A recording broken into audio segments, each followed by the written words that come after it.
wrap up this war with Iran in the coming days. How do you think that is going to be responded to by the Iranian government?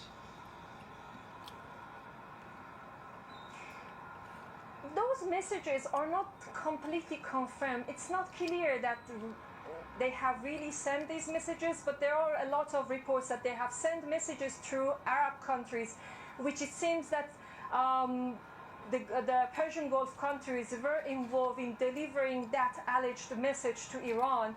But the thing is, the question is, can Iran trust in this situation any message that is coming from Mr. Netanyahu's government that showed in different areas like Lebanon itself that even after ceasefire, attacks continued and justified that Israel is still being threatened, for example, in Lebanon by... All right. Shalom, everyone, and peace of the Lord to all of you. As you see, we changed the topic. The topic was about Abdul. He's a fat boy who was going to, give him, use his fingers to finger Allah. But we just heard the news that Iran attacked the American bases in Qatar.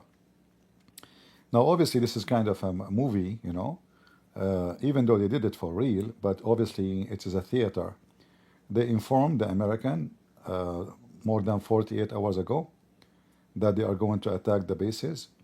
This is why Qatar closed the airspace today, all day long, because they informed them already that we are going to do an attack. The American, they took all their soldiers out of the base. There's no airplanes, there's nothing there. And the Iranian, they want to say that we did, attack the American. But in reality, it's just a theater. And like right now, they are saying there's no casualty, zero casualty. So what is exactly happening? I mean, they attack what exactly?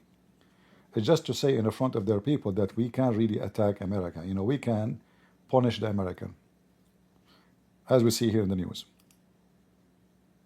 Hezbollah, there had today on its own, Lebanon, southern Lebanon has faced multiple attacks by Israel despite the ceasefire. So I'm not quite sure that if such a message has been delivered to Tehran, how Tehran can really rely on that. What we see is that this escalation probably will continue. This is the feeling that I can get from different sources in the region, especially here in Iraq.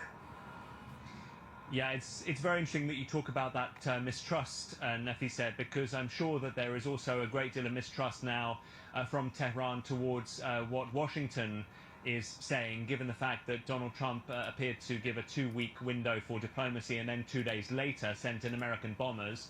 And similarly, we saw reports from the Iranian government that they believe that the alleged 6th round of nuclear talks with the US that were planned for what was it, a week ago last Sunday, was also a kind of cover for the Israelis to then go in and bomb the Iranians. So I wonder whether you feel now that that there will be but the precision of this, a one single attack on a US base in Qatar, a barrage of missiles here to Israel. Is that going to satisfy the Iranian regime and the kind of hawkish voices and the warmongers around the regime?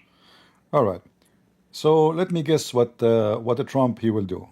As I know, Trump is a potato. He bragged too much about victories he do. In the same time, we find out that he did nothing.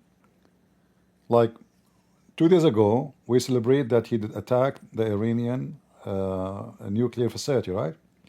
It turned to be that they informed the Russian 2 days in advance that they are going to attack those facilities. The American, they informed the Russian. The Russian, they informed the Iranian. The Iranian, they took all the uranium which they want to save. So literally, Trump, he destroyed nothing. It's just building. In fact, there's pictures of tons of trucks loading uranium coming out of those locations. And here is the same garbage. Iran claiming they attacked the American. But the Iran, they informed the American 2 days ago that in this day, at this hour, we are going to shoot missiles and they will fail in this spot. So please empty this spot because we are going to hit it. And here we see that both are making mockery of the audience. Trump is lying to the American, claiming that he did hit the Iranian and he destroyed their capability of having nuke. But as we see, I mean, if you told them 48 hours in advance, why in the world do you want to keep the uranium, the one they reach already, the one they want to need to make their bombs? Why you inform them? Have you ever heard of somebody want to destroy his enemy capability and he informed them so they can move their uranium? This is a joke. And now Trump, he will go and he will say, because there is no casualty and nobody get hurt and not even a turtle, so we will not respond. So the game is equal. American hit Iranian, there is no casualty, there is nothing hurt. American, the Iranian, they hit the American, there's no casualty, nobody hurt, not even a turtle. So simply Trump, he did nothing. He claimed that he brought victory. He eliminated the Iranian. Like now he claimed that it's not true. But everybody posting pictures from the satellite.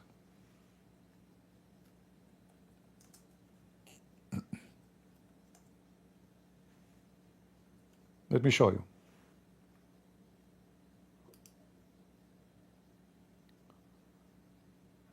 What a nice movie.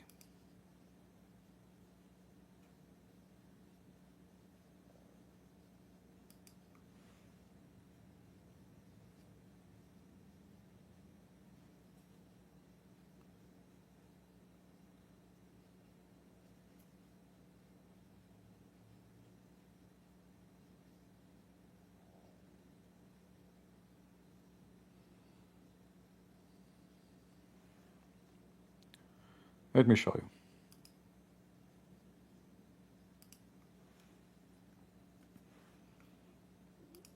And then he go and he brag about how he did and the brave Trump, like all the president before him, they did not dare to do it, but he decided to do it. Those are the trucks coming to Fordo before the American attack. They are coming to load. You can tell they are not leaving, they are coming to load the uranium. And this is why I asked myself, like, I know there's an attack will happen because the Russian, they evacuate all their employees in those facilities. So Trump, he don't want to make Putin get upset, so he informed the Russian. The Russian informed the Iranian. The Iranian, they took their cartridges for uranium. So the attack on Iran was just a fiction. He accomplished nothing. I will not be surprised if the Iranian, they announce after a few months from now that they have their first nuke. Just wait.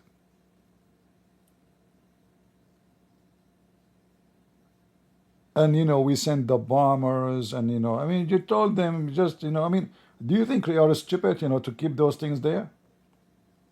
Remember, this uranium who is enough for enrichment of 9 warhead, we are not talking about tons. We are talking about a kilogram of uranium, maybe, you know. It's not like 10 tons of, it's just a little tiny amount of uranium, enough to make nuke.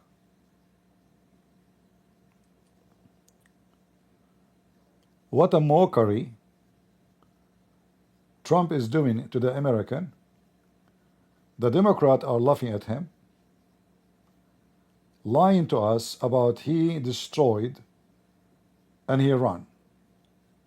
And what a mockery if now he claim that Iran attacking the base in Qatar mean nothing. And I am sure he will come, you will see, you know, until now there's no news coming from him, you know. He will come and he will say, okay, as long as there's no casualty, nobody died, not even American chicken, so we will ignore it. and we don't want to escalate.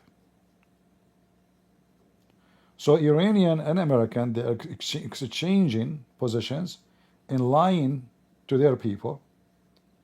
American lied to the people, saying we destroyed their nukes facilities. Yes, they destroyed the facility, but everything they have about the nukes there is gone. It's been transformed already out. Iranian lying to their people, saying, "Oh, see, we are beating the American. We just attack and we launch attack on Qatar." But they informed them in advance. Not a single American soldiers is in that location. They told them exactly what time. They told them what location they will hit. They told them when, how, and what kind of weapon. So we've been lied to in the news by the Pentagon, by Trump, and by the Iranian. Until now, let me see if we go to Fox News. Just wait, they will see the same. Just wait. You will see Trump. He was saying, as long as there's no casualty, there's no problem. There's no problem.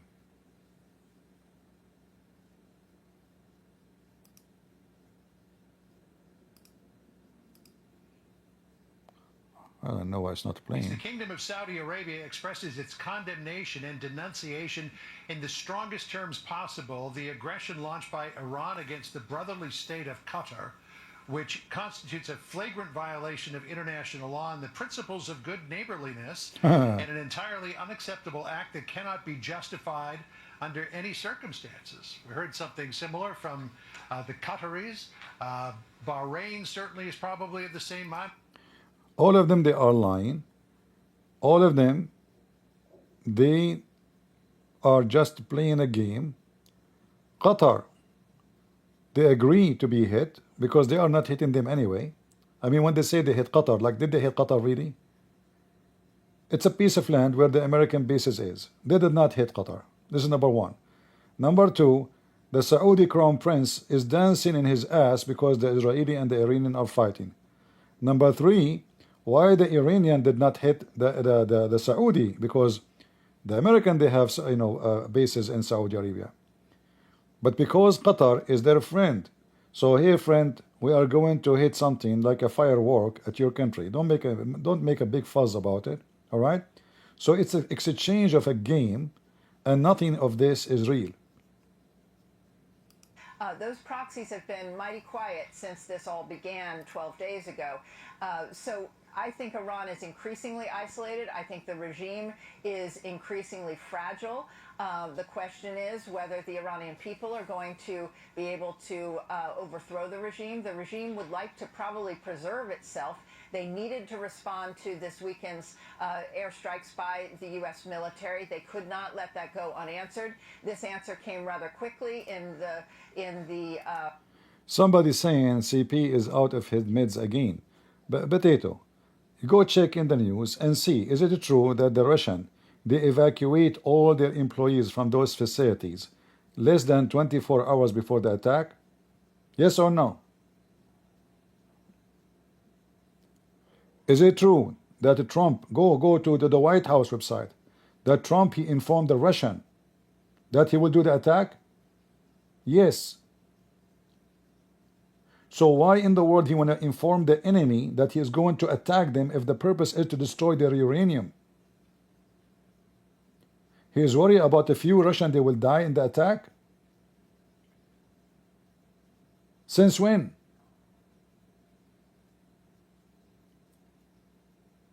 And how we can destroy what they have by telling them to move it.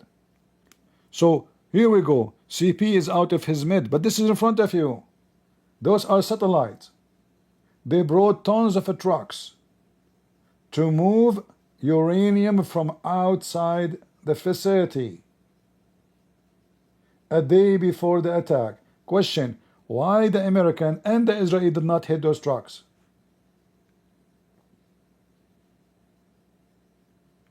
You see, as long as we can see them so close and so clear like this, and I am sure they can even see the license plate of those trucks, how come nobody hit those trucks?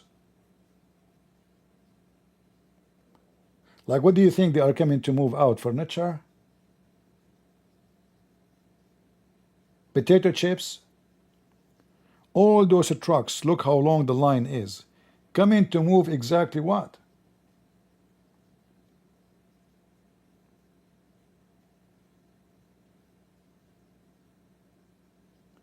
So claiming victory, the only one doing a good job is the Israeli. And I think Netanyahu, he did not dare to say, well, Trump, he did nothing. He cannot make him upset. So he praised him, amazing Trump, wonderful, wow, we thank you, President Trump, you did amazing. But in reality, he did nothing.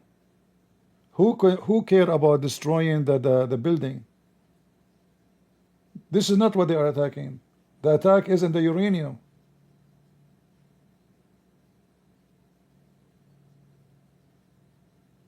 Right? How in the world they saw all those trucks are coming? Neither the Israeli, neither the American, they hit them. How come they saw them leaving? Nobody hit them. I mean, this is the easiest target.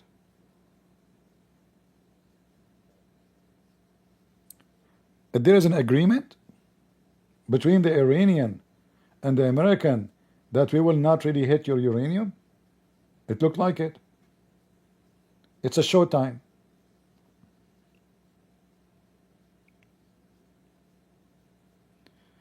Iran attacked the USA base in Qatar. My friend, don't you see? I changed the title. Did not change yet. Oh, hold on. I don't know why this title did not change. Okay.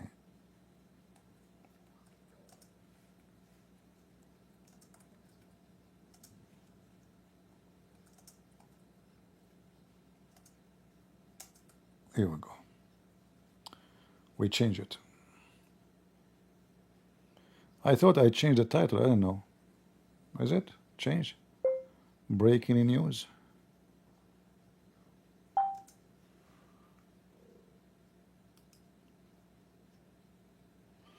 All right. So it's very, very upsetting what's going on, and they are playing with us. They are lying to us about victory they accomplish, and they left the Israeli alone fighting. You see, the Iranian, the regime, I'm not talking about the Iranians people, they are taking advantage that Israel is alone in this war. Trump now, he claimed all the credit, like we destroyed and we blah blah, but in reality he did really nothing. The movie, the James Bond movie we saw about the bombers flying 47 hours, whatever, is a joke. First of all, they did not go from all the way there. Obviously, they fly from Qatar. I mean, who in the world would believe that they fly all the way from Minnesota all the way non-stop?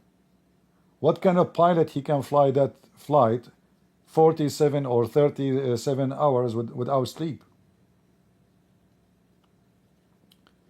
They will be exhausted. This is just to go. 37 hours to go.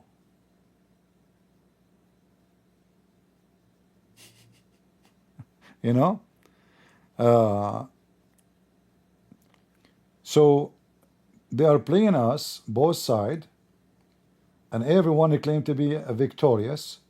The Iranian now, they claim in front of their people, we look what we did. We did hit the American. We spanked them in Qatar. Qatar, because he's a Trump, because he's a potato as usual. He will go on TV. He says, nobody got killed, nobody got hurt, not even a little cat, American cat in the base. He was not there. Nobody got killed. So I'm not going to respond. So the Iranian now, they feel satisfied that they did something to the American in front of their people. Look, we are brave. We attacked the American. But in the same time, they informed the American that we will attack you, run away. So nobody will hurt. The American, they did the same. They told the Iranian, we are going to attack you, run away. So nobody get hurt. And don't forget to take your uranium with you. So it's a exchange of a game, and the real one is fighting in the ground is Israel.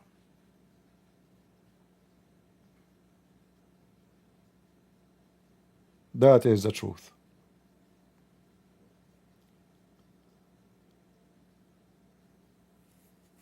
Who wanna bet that Trump, he will say, as long nobody get hurt, I will do nothing? Who wanna bet?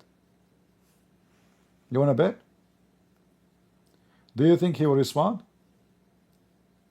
Like how many times they warn Iran, don't respond. That will be the most stupid, foolish thing you do. Here we go, they did respond. What they will do? Nothing. I assure you, nothing. And the excuse, nothing happened. As long nothing happened, or nothing we will do.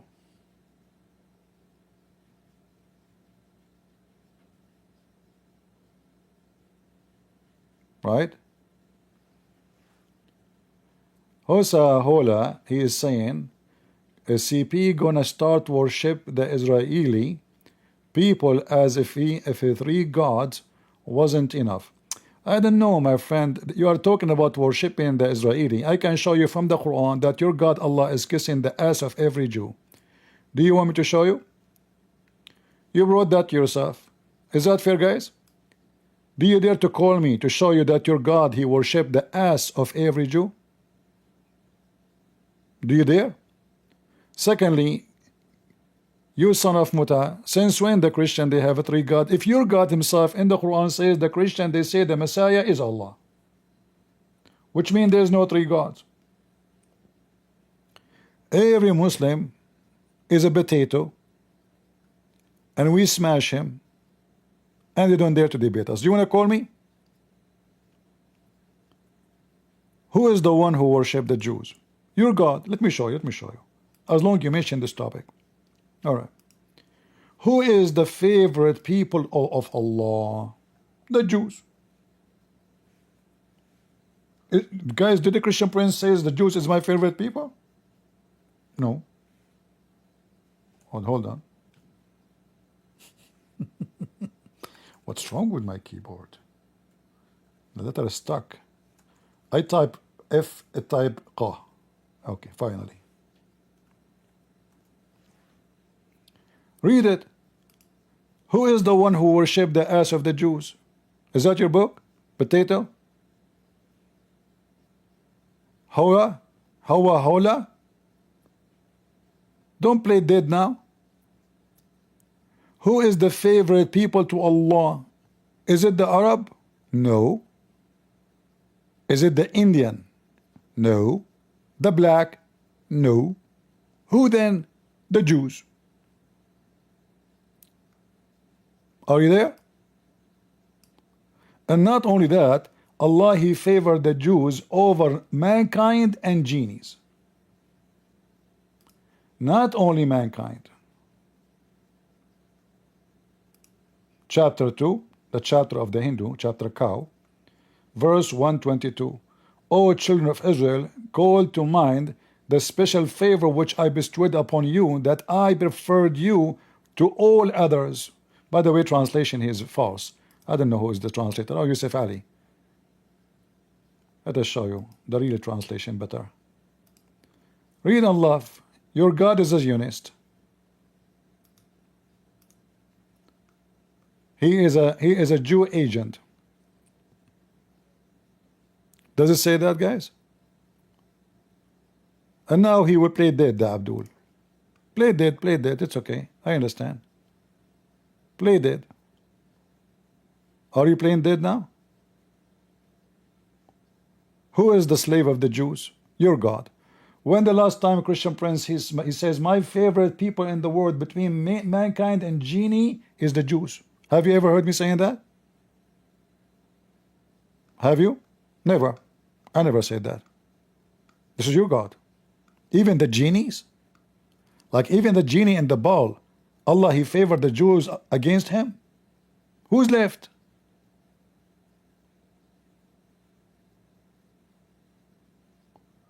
Yeah, now he hide, like, the lizard who converted to Islam.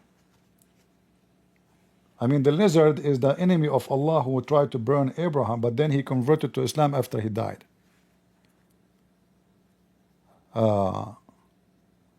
Show us where Allah cursed the Israeli nation. Okay, do you want to call me and show me where Allah, he cursed them? Guys, just to show you how stupid this religion is. This guy trying to convince us that Allah, he cursed them. So he favored them, he was wrong. The Muhammadan, they claim that Allah, he knew the future. Correct? So Allah, he favored them, Allah, he cursed them. This is what they say. Now show me the verse where Allah, he cursed them. Go ahead, give me the number. I will put it in the screen so we can laugh. Just to show you that you are stupid. Allah did not curse all the Jews. According to the Quran, a group of the Jews, they were fishing on Saturday. So Allah made them pigs and monkeys. What a nice story for kids.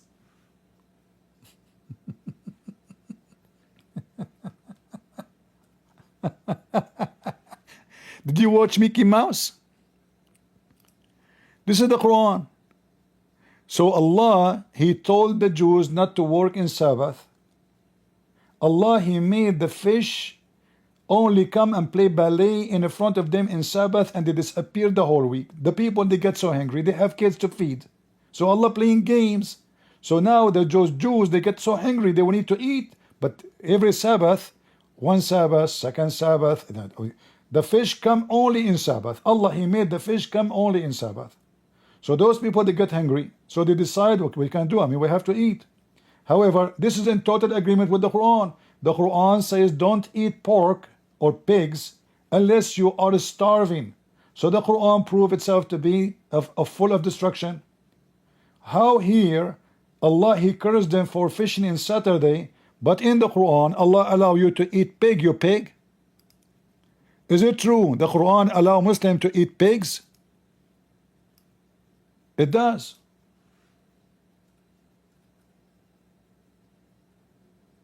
Read it. Huh.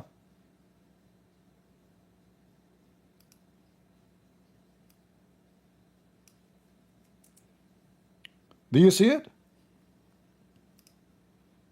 It's forbidden for you to eat, or by the way, when it says forbidden for you to eat this and this, except if you are hungry. Read it.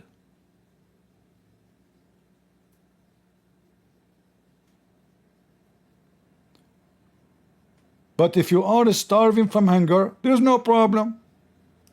So do you see the contradiction of the stupidity of the Quran? How come Allah, in those verses here, he made the Jews pigs and monkeys for fishing in Saturday because they are starving hungry? But yet here, Allah have no problem to eat pig even though you are a pig. And I don't know why pigs eat each other. By the way, I can show you from your books that you can eat Muslims. Do you want to challenge me? Do you want to call me, challenge me? I can show you that a Muslim, he can eat a Muslim. Are you there? Now don't forget to explain to the people about this cartoon, how stupid it is, that your God is willing to make somebody a pig and a monkey because he's hungry and he fishing Saturday, but he will not make Muhammad the rapist a pig and a monkey because he raped children. Which one is better a crime? Or more aggressive a crime? The one who raped children, the thief, the liar, the deceiver, the killer, or the one who fishing Saturday to eat? Huh, Abdul? Come here, come. Do you want to come? I mean come with O, not you.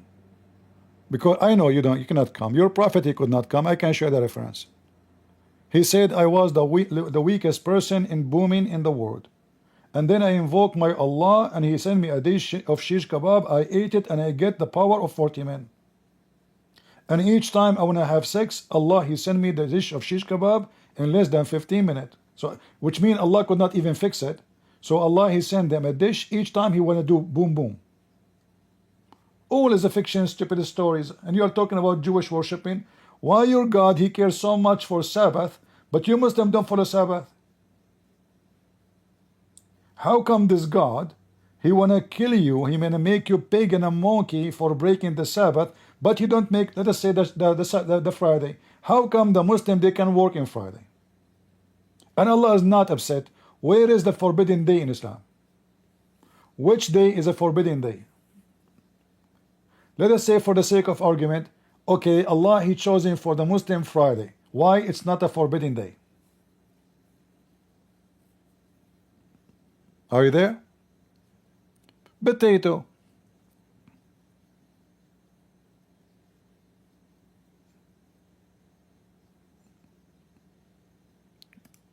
Do you want to try something else? Just to throw something at me and take your destiny. By the way, you Muslim believe in destiny. So if a Christian prince, he finger your God, it was a destiny. Don't be upset from me.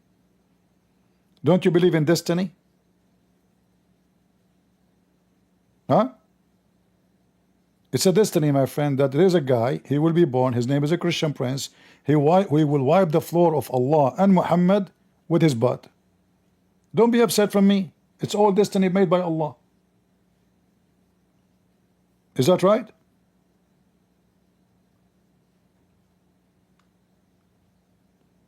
In fact, even your prophet, he says, if your mother, she F her neighbor, it was destiny.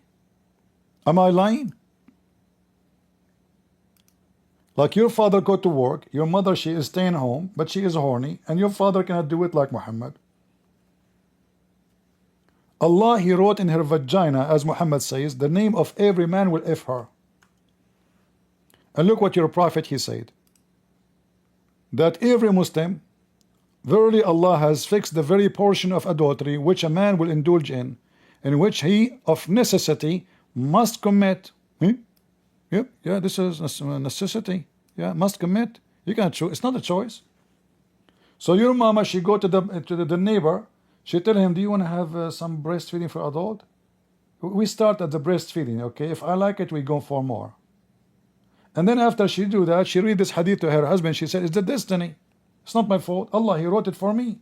It is written in my vagina, the names of all the men will sleep with me. I can show the reference. Potato. If you like to call me, let me know. And you can open the camera and show me the names of written in your vagina. I want to examine if the prophet telling the truth, that really Muslim women written in their vagina the names of all the men they will sleep with them. Prove it. Who is a Muslim willing to prove it? We can use magnifier. Be sure that your wife, her stinky vagina don't smell. You need to zoom in. Let her use a Clorox. Yeah, going back to our topic. Well, there's no topic in the topic, as you see. They are lying to us about war, claiming that there is a war, but in reality, it's a joke. This is Qatar. This is Qatar? No, this is Israel, I think. This is Israel. You know what? It looked like Qatar. It looked like a desert. Hold on. Yeah, it looked like Qatar.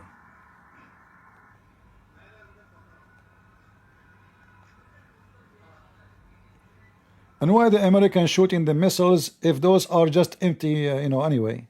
Same day. Why you are shooting it? What is the point? If there's nobody there.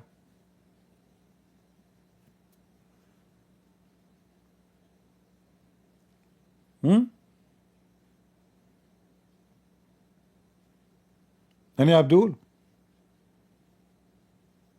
Potatoes. Even in war you are a potato.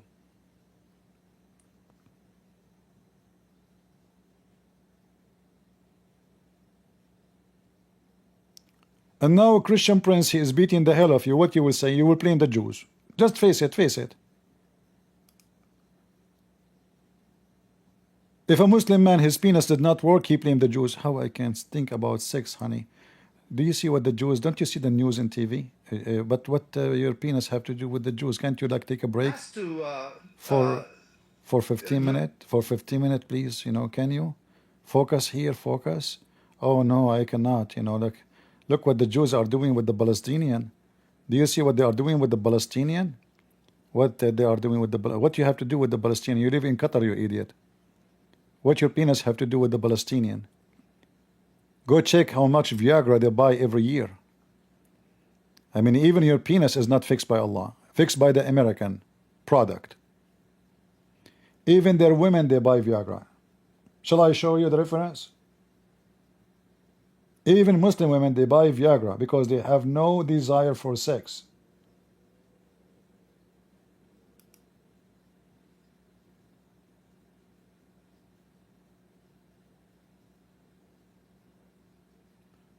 Pentagon reported no casualty. Qatar successfully intercepted missiles. So where was the attack? So those Iranians, they shot what? Like firework?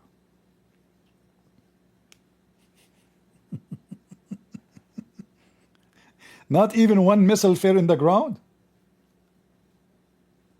What the heck? What a hero. Missiles at a key US airbase in Qatar. Retaliation, it says, for the recent American bombing of its nuclear site ordered by President Trump. Iran's Revolutionary Guards have released these images and issued a statement saying Iran will not leave any attack on its territorial integrity, sovereignty and national security unanswered under any circumstances. Qatar confirmed the attack on the US base Al Udeid.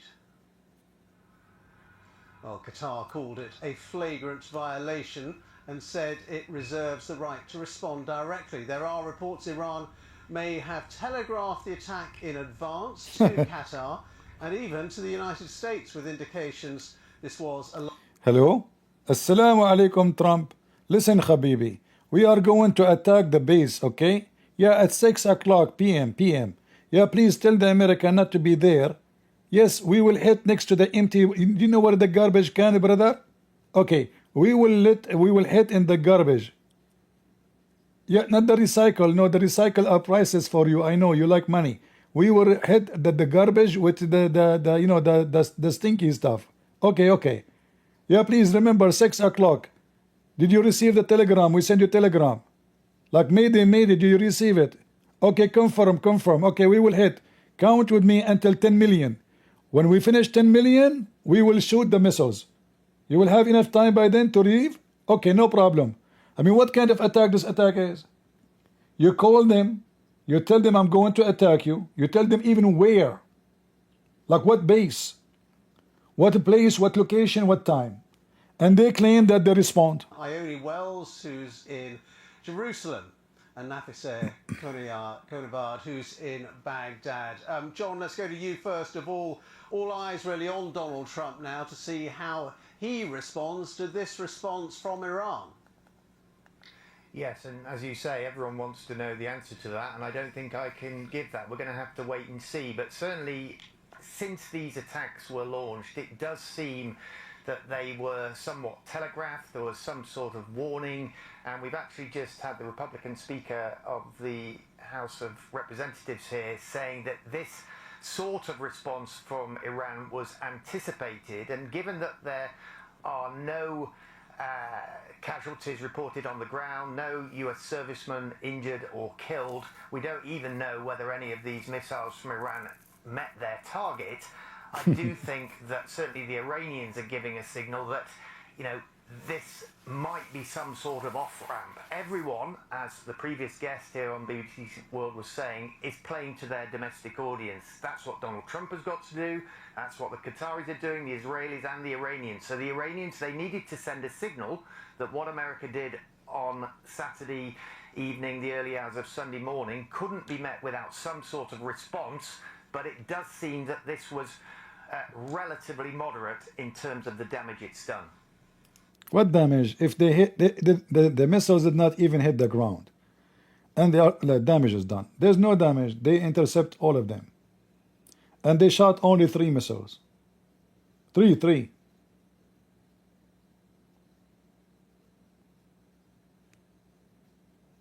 What kind of brave people those people are? For me, if you ask me, I hope Trump, he will respond to them and wipe the floor with them. But based on what I know, Trump, he have a lot of problems, and he like to celebrate victory without being victorious. So now he will claim, Yeah, they did nothing. They hit nobody. The same what happened last time when he killed Suleiman, you remember? The Israeli at that time, actually, they hit and they injured many American soldiers. Still, he did nothing. And he went in TV, he says, as long nobody die, we will not respond. Hi. Potato. So the Iranian, they knew the nature of Trump already.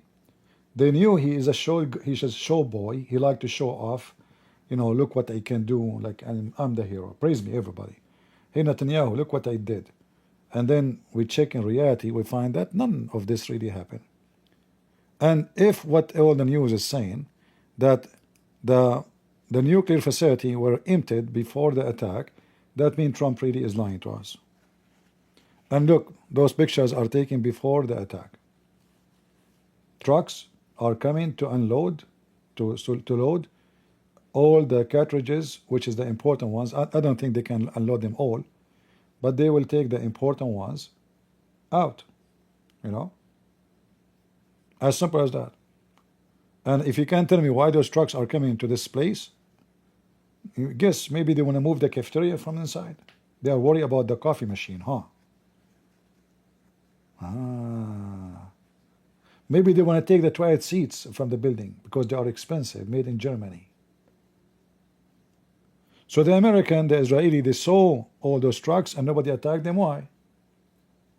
And you know, when you see a satellite zooming like this, that means somebody is watching non-stop, correct? So there is no way journalists, they see this, but the American CIA and the intelligence of Israel are not seeing those trucks.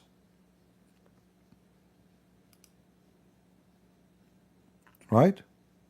So they're lying to us, both sides. American, Israeli, and Iranian. Netanyahu, he don't dare to say to Trump, you did nothing. So he praised him in TV, wonderful, amazing, you are the brave guy. Thank you very much, President Trump. You made history. But Trump, he did nothing, as you see. They took all. And the Iranian are actually, I laughed at them in the beginning when they said that we took all the uranium off already. I laughed at them. I said, you stupid, you should not say that. Because now they will attack you. You just said you move it. That means that the mission is not over yet. But obviously there's an agreement between them. There's something they see in TV. And there's something behind the screen. Trump and Putin, they agree. Okay, hit the building. We take the uranium. We move the Russian employees from those facilities. You claim victory. We have party. Everybody is happy.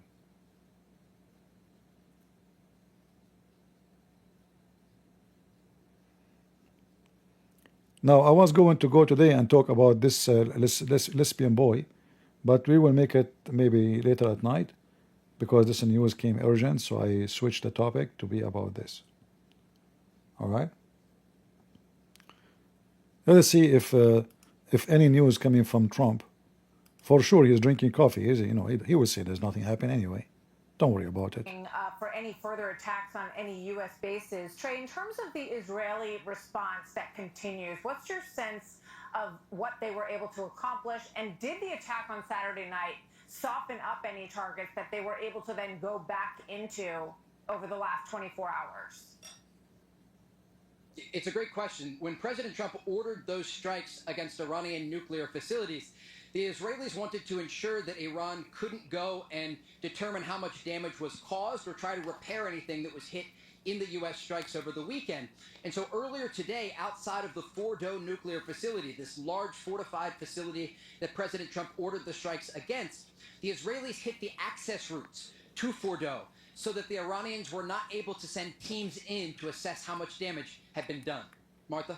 Trey Yang, thank you very much. We'll talk to you later. Thank you. So with Guys, the Israeli, they hit the entrance. So how it's destroyed and now the entrance still safe?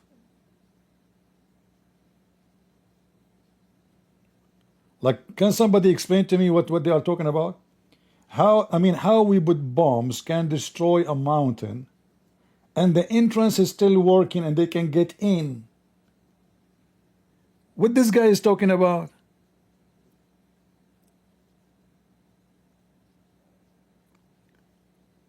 So did we destroy the building? We keep the entrance, and then the Iranian, they will go inside the entrance and they will take, and from the entrance they will take everything. What the heck is that? Do they even listen to themselves when they talk?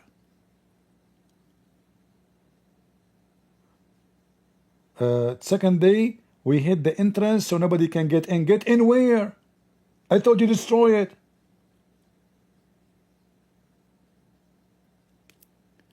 Like, did you put some firework inside?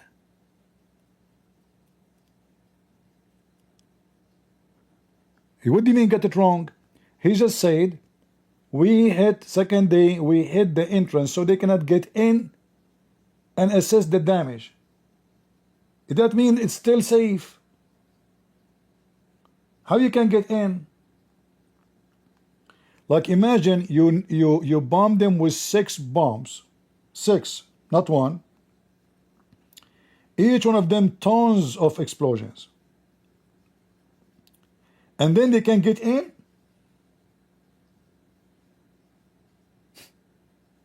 How? Get in where? Shouldn't the whole thing be collapsed by the time you did the attack? Where you can get in?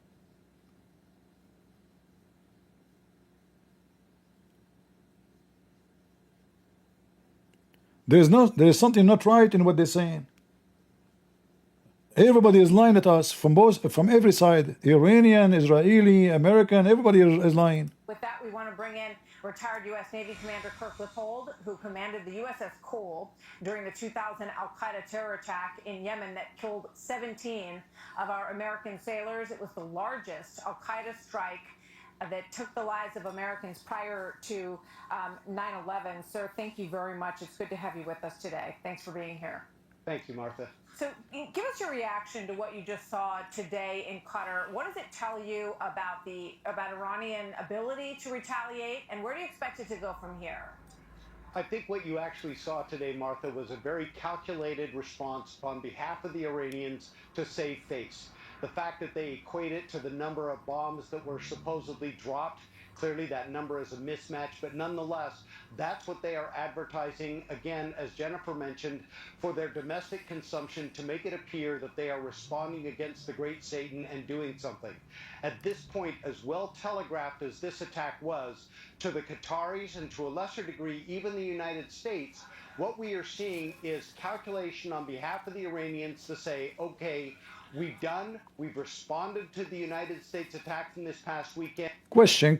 And why you allow them to make this propaganda? Why you don't hit back and teach them how to behave? Because now if you don't do anything in return, that means you are helping them with their propaganda. So they send you a fax saying, okay, we will attack you tomorrow, please leave, because we want to do propaganda for our country.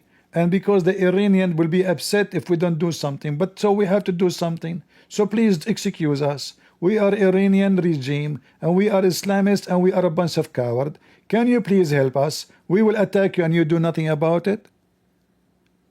Trump, he said, sure. Don't worry. I am the hero, You attack the base, will be empty. You will look so good, and we will support you. All right? You want to take selfie? Come here. I will give you American mega hat. Like, what the heck is that? So they are saying to us, and they understand that the Iranian regime is using this as a tactic for their own local consumption. Why you are helping them? Why you don't hit back immediately to show them their size? As long as they don't dare really to hit you, and you know that. Because if you don't hit them, you are helping them. You are helping them with their propaganda.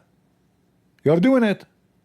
While this planning operation capability did a great job, I think at the end of the day, the Iranians now, having responded, are going to look for a way to preserve their ability to survive as a regime.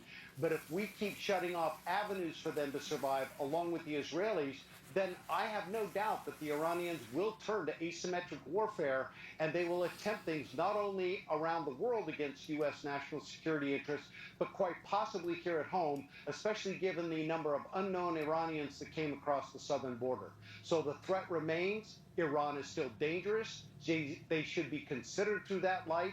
But at this point, we need to tell them, let's get to the negotiating table, and in very short order. That See? should be a swift time. See? Let us get to the negotiation. How you keep saying that you cannot trust this regime, they are terrorists, and then you say negotiation. Anyone understand what's going on? How those are terrorists? They killed a lot of Americans. Are we going to negotiate with terrorists who killed a lot of Americans? Is that a clear sign of weakness or strength? Why you want to negotiate with them? I mean, if you don't negotiate, what you will lose exactly? Who is the loser in this case? Why you insist they will come and negotiate and they are the ones saying no? That means you are the always weak and they are the strong. You are begging them. They keep talking about come to the table. Come to the table. What we would do on the table? They have sex. The bed is not comfortable no more.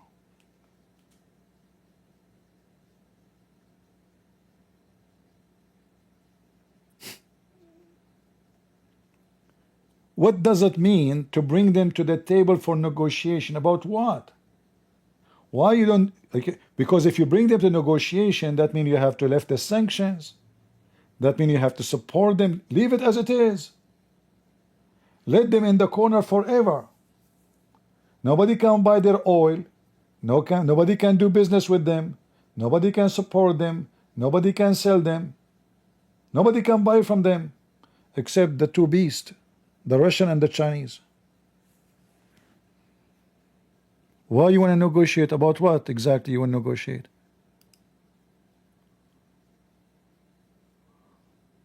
Huh? Everything you hear is stupid. And look, how many days ago, from the beginning, from the first day, I said the Israeli, they should hit the electric grid of Iran. Guess what? The Iranian, they hit the electric grid of Israel. And now there's thousands, there's more than 18,000 houses in Israel have no electricity. And until now, the stupid Netanyahu did not hit their electric grid. So in Israel, there's no electricity. In Tehran, they are playing games.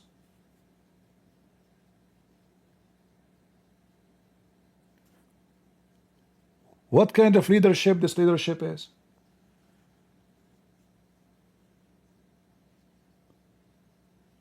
Why you allow your enemy to have electricity? They are hitting your villages, your cities, your towns, civilians, hospitals, and you are worried about destroying their electricity?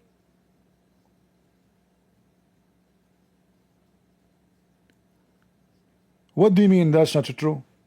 You want to tell me that Israeli don't lose electricity today? Okay.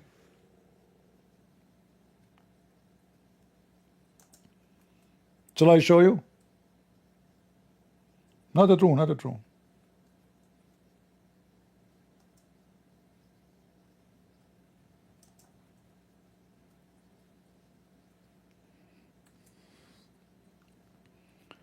And I heard it even from an Israeli TV. It's not even like the enemy.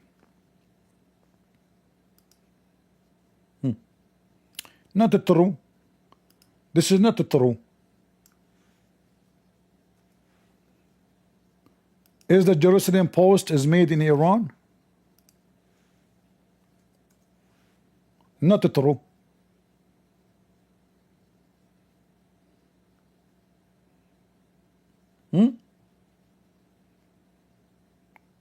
This is not true, okay?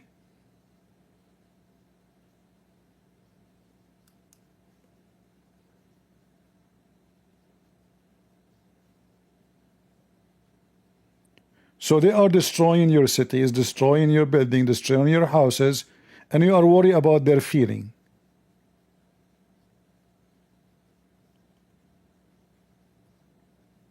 You cannot win a war in such a way.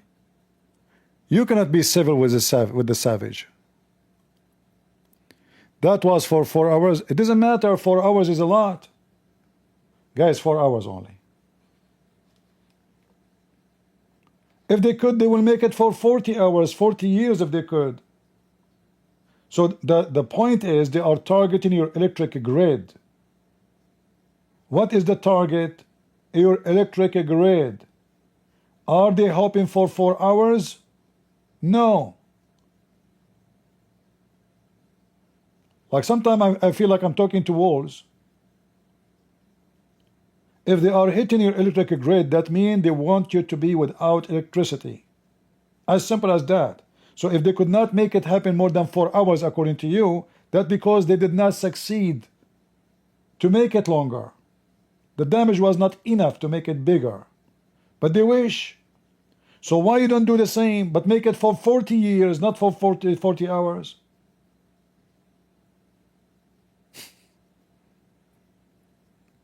Are you following with me, guys?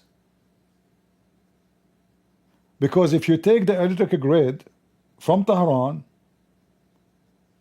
the situation will change immediately. The people will rise against the government. Nobody can stay in such a heat. For like now, we are already, this is the second week at war. Imagine they are for 2 weeks in total darkness. And not only that, army, manufacturers, everything will freeze because without electricity, you can do nothing.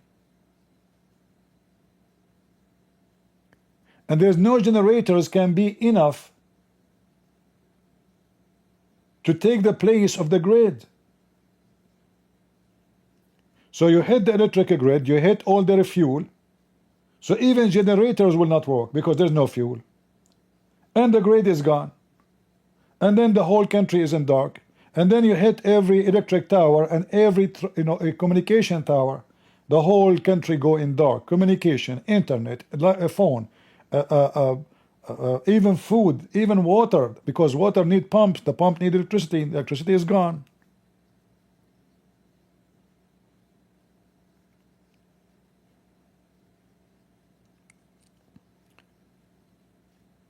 Neither in America, neither in Israel, there is really a good leadership for war. I appreciate the Israeli army. They are very powerful. Very, very powerful and very professional. Remember, I'm not talking about the Israeli army. Because Israeli army, they take command. They don't choose their target. If they say to them, hit this, they hit it. Don't hit it, don't hit it. So the Israeli army, they are doing an amazing job as a military, as Air Force, but the leadership is a bunch of potatoes. They wanna do a civil war, you know. Civil war doesn't work with the savage. Like Hezbollah was bombing them, bombing their houses, and then the Israeli they call Hezbollah. Assalamu alaikum habibi. We are going to hit the square number, etc., the address of etc. Please tell all the civilians to leave. And then the terrorists leave with them. The terrorist and the civilian, they leave. How you can win a war like this? Like imagine the Abdul, they want to kill a Christian prince. Abdul, he called a Christian prince. Assalamu alaikum, Christian prince. This is Al-Qaeda. We are going to some mujahideen to shoot at your house. Please be sure you are not there. All right? Yes, we will be there after 7 o'clock. Okay. Please, again, between 7 and 10, be sure you are not there, because our soldiers will come to your house and shoot at you. All right? Because, brother, we don't want to kill you, okay? We want to be sure you are fine. Have you ever heard of a war like this? Like I was watching always, why the journalists, they are pointing the camera at a building. I mean, there's nothing happening there. And then boom. It turned to be the Israeli. They told everybody 2 hours ago. This is why everybody is looking at that building. Did you ask yourself why they are aiming the camera at a building? There's not even a smoke of a cigarette there. How do you know? Because the Israeli, they tell them. Even now, by the way, go check it in the news. They told them this square and this square in Tehran, please empty it. We are going to attack this area. I mean, are you stupid or what? You cannot win a war by being civil. It's a war. Do you know what war mean?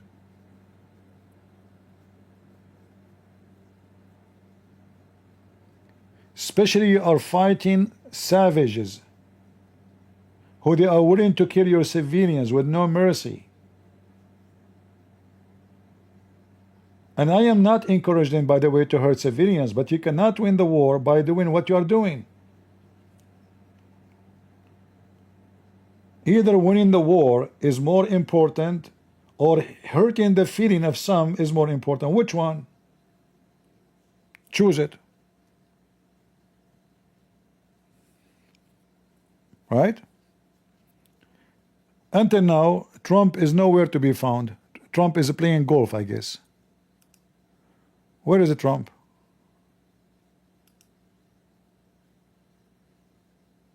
Somehow Oman, that was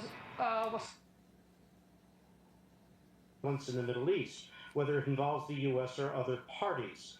I think this was an attempt not only to close the issue of the enrichment program and bring the Iranians to the table if at all possible, but also to close that other cycle of violence going on. Were you surprised that Donald Trump took this decision? Because he campaigned, of course.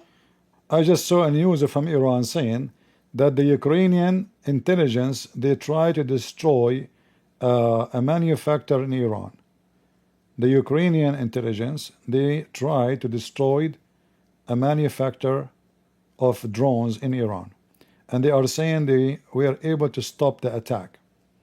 This is the Iranian regime news, which need no witnesses, because, you know, Allah is our witness. Yeah. Let us see here the blah blah. Strait of Hormuz or attack, oil shipping spike, oil prices, engage in cyber warfare. This seems to be among those options, one of the more limited options. So if in fact the United States comes away from this saying like, okay, it's time to maybe cool temperatures here, it remains to be seen. The president was supposed to have a meeting today, 1 o'clock, with his National Security Council. It was shortly before then we started seeing all this activity out of the region that we were expecting an attack to focus on that air base in Qatar. That's when it happened. We'd heard the Secretary of Defense, the Chairman of Joint Chiefs of Staff, had gone down to the Situation Room without the President of the United States, where he was expected to join them later on in the day. So, question remains is how the U.S. is going to play this from here, if we expect anything more from Iran, and whether the Trump administration feels like there is more to be done, perhaps reopen negotiations to try to get a longer-term agreement when it comes to Iran's nuclear program. President saying it's been pretty successful. We'll see if we get more information to that effect coming up. All right, Rich, thank you very much. Rich Edson at the White House. And Iran's supreme leader, the Ayatollah Khamenei, reportedly stating on social media moments ago, quote, "We didn't aggress anyone, and we will not accept any aggression from anyone under any circumstances." Yeah, they don't aggress anyone. They want to kill the Jews. They attacked synagogue in Argentina, killed more than 200. They killed 250 Americans in Beirut. They killed people everywhere. They killed tens of thousands of Muslims, Sunni, in Syria. And we did not aggress against anyone. I mean, their crimes is endless. Not to forget to mention that they are the biggest drug dealers in the territory, if not the whole world. And we did not do any aggression against anyone. Yeah. But anyway, I'm very sure that Trump, he would do nothing about it. And he will let it go. You see, if a Trump is a strong leader, as he claimed, he will respond and show them their size. We know that Iran with Israel they are not even match. Iran is 75 times bigger than Israel. Yet the Israelis are wiping the floor with them. So why Trump is so worried about responding? At least respond. Don't go at war. What about you send them like 300 airplanes and give them shish kebab, one hit, says, hey, okay, Iranian, you hit us, we hit you back. Each time you hit us, we hit you back. Once, only once. Let us play this game. Huh? What about you make a command right now and send your airplanes over Tehran and give them what they deserve? So they will learn that when you do fake attack, we do raid attack.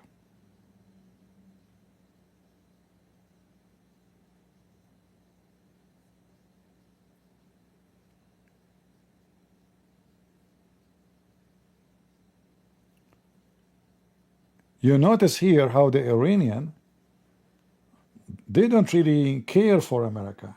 Even they knew America is powerful. The reason for that, they knew that the leadership in the West are weak. They will do anything to avoid war.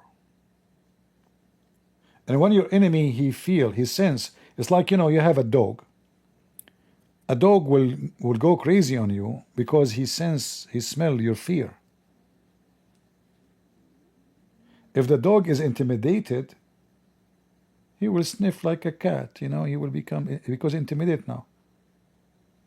If he feels that you are afraid, the dog will act like a lion.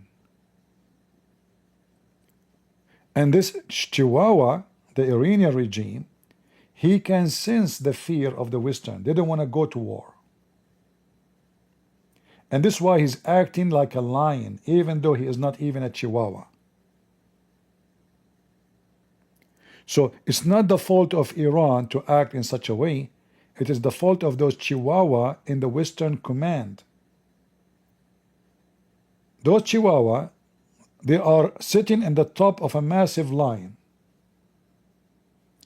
It is not the problem the lion. The problem is the Chihuahua in the top. So America is a massive lion, can eat every lion around it. But we don't have a real command. They are just doing politician and politics and business. Come to the table. All what Trump is worried about now is how we can be busy with something else. We want to make money. I don't want to be busy with this. They understand him very well. The enemies, they understand Trump very well. He is a businessman. He will not go for war. He is against any war because war means business is no good for him at least. But we are not for war too. But that does not mean we let those criminals get away with their action. You have to spank them hard. You have to show them what America can do. Now they act showing disrespect. You are the superpower, not them. Yet they are acting as they are the superpower and you are the opposite.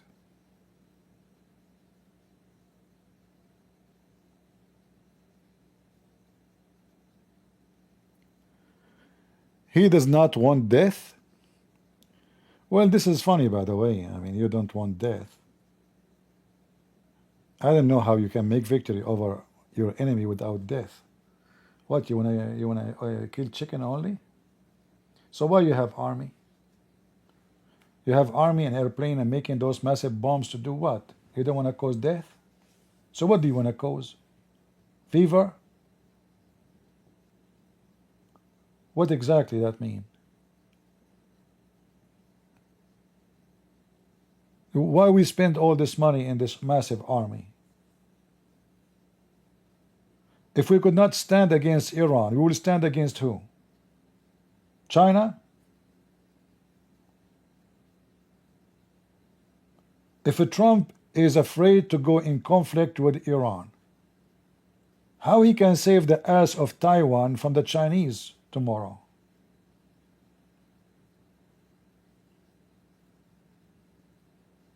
Why they are sending their army to Philippines to defend the Philippines from China?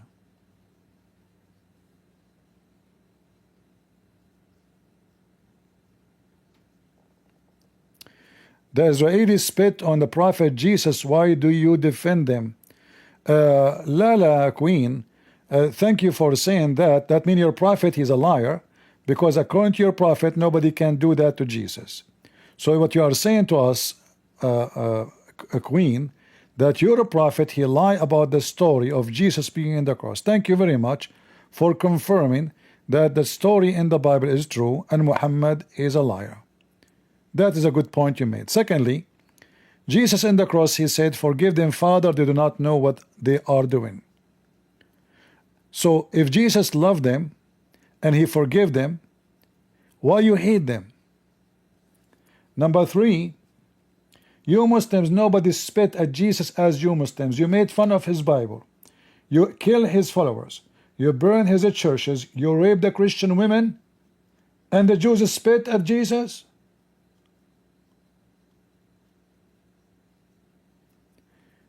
You are the rapists. You are the criminals. You are the killers. What the heck is that in TV now? Let's move it away. The Jews, they spit at Jesus. Do you know? Let me tell you what. So why the Quran says the Jews are the favorite people of Allah? Huh? Why Allah favor them? Why Allah, he said to them, go and kill the Palestinians? Isn't it your stupid Quran in chapter 5 verse number 21 says Allah told the Jews, go and kill all the Palestinians, and this land Allah assigned to you?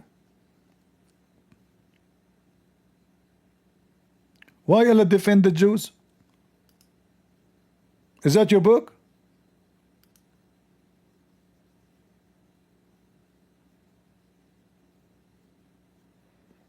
Is that your book or my book? Your God is a Jewish agent.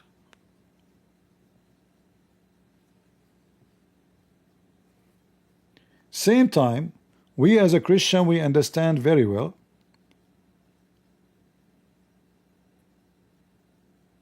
that the Muslim believe in killing the Jews first and then the Christian next. So if anyone he think that this war between the Jews and the Muslims, he's stupid. The Muslim, they say Saturday first, Sunday next, which means we finish the Jews first and then we finish the Christians. So only foolish people, they say this is not our business. You are next. In fact, they were first for centuries, but since Israel is back to exist, now all the Muslims are busy with Israel. If there's no Israel, let us imagine for a second there's no Israel. Where is Iran will be hitting right now? What is the target will be? Rome, France, Italy, huh? America. Isn't it you Muslim, you say Islam will dominate the world and we will control and will do jihad? Isn't it your faithful prophet says, I've been commanded to kill all mankind until they convert to Islam? So only naive people think that this is a war between the Jews and the Muslims. This is between the Muslims and all mankind, because the Muslim believe that all mankind should surrender to the filthy Muhammad and his penis.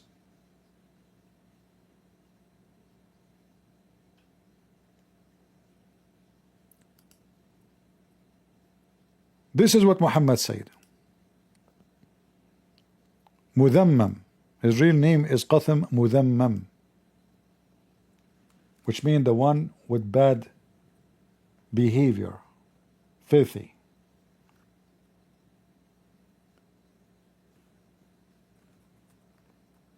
I was victorious by terror. Who is the first terrorist in Islam? Muhammad. Do you see it? I was victorious by terror.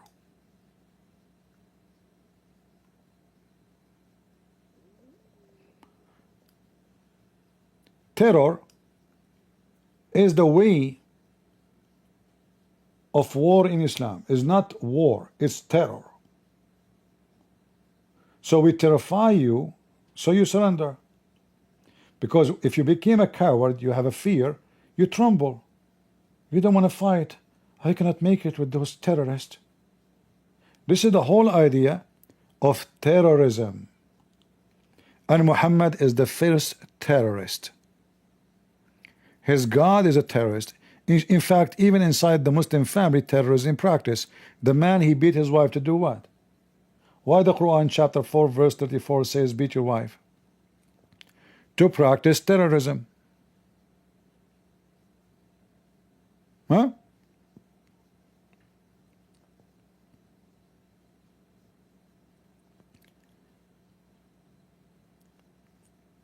He terrified his wife, so his wife, she will surrender. Terror is the essence of Islam. And we fear nobody. And we will wipe the floor with your prophet and your terrorist. It's not their fault, by the way, that they are terrorists and they are getting away with it, but it's the fault of those so-called leaders who they do nothing about it.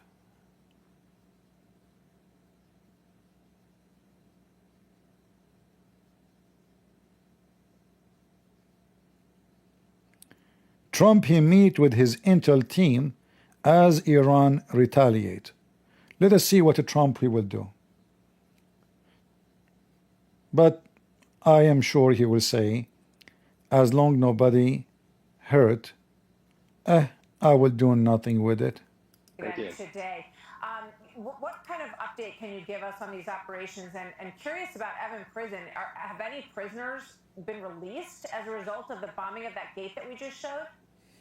We're not yet aware of that. The goal, though, is to weaken the regime. This is a despised regime by its people. The people of Iran hate the regime. It's a corrupt, old, incompetent, and very cruel regime that throws anyone who's against the government into jail and torture and to death in many cases. So we're trying to make a dent there.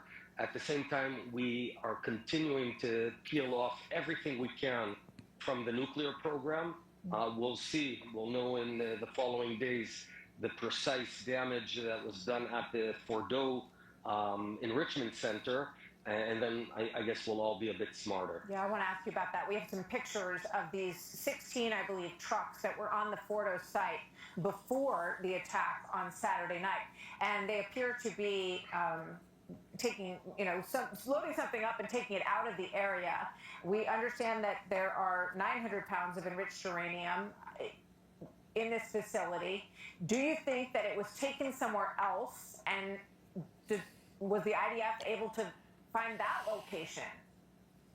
Look, we should assume that Iran did everything they can to hide it in all kinds of secret places. At the end of the day, it's not a huge thing.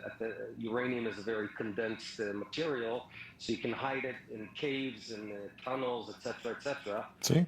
And we also need to be aware that when you take highly enriched uranium and you pour it back into centrifuges for a bit more spinning, you reach the 90% line, which is very dangerous. So we're going to have to see how many centrifuges are left, how much enriched uranium there is, so we can assess how far back have we pushed them. How likely is regime change in Iran from where you sit? It's very difficult to know because it's a chaotic thing, regime change. We saw it in the 90s, end of the 80s in the Soviet sphere, in Romania, in Poland, in the Soviet Union, etc. Very hard to know in advance. And I would also say that we know that Iran is turning off the internet, so it's making life very hard for folks to organize big demonstrations and protests. I think we should be doing everything in our power, we being Israel and America, to allow people to communicate with each other in Iran using Starlink, other sorts of devices. Point. We saw what Starlink did in Ukraine to help that situation, and certainly the Iranian people want to be able to get information, but the regime wants to make it look like they're fighting back at the moment and probably not let people know that it's unsuccessful. As you heard, this is the previous Prime Minister of Israel. He said, well, those uranium are very easy to carry, and he's right. because the enriched uranium is just like a small amount of uranium. It's not like you don't even need a truck. You know, we are talking about a kilo, 2 kilos, something like that. It's not something very heavy, like, you know, massive in matter. So they can hide it easy. They can put it in apartments even. They can put it in a storage. They can put it in a warehouse. They can put it inside the kitchen, you know. The only problem they have is how to move those materials safely. And as long they have scientists, and I'm sure they have the equipment to do it, you know, why not? They are prepared for war, and, you know, they are Trump is talking about we will hit it for a long time. So I will not be surprised if they hidden everything is in danger for them and they put it in a safe place. And yet both sides, they claim that we destroyed their capability of having the nuke. It's going to be horrible if we hear the news that 2 weeks from now or 6 months from now, the Iranian, they say we have our first nuke. And I think that will happen mostly. And then what the American would do? If they are afraid to fight with Iran when they have no nuke, are they going to have a war with Iran with nuke?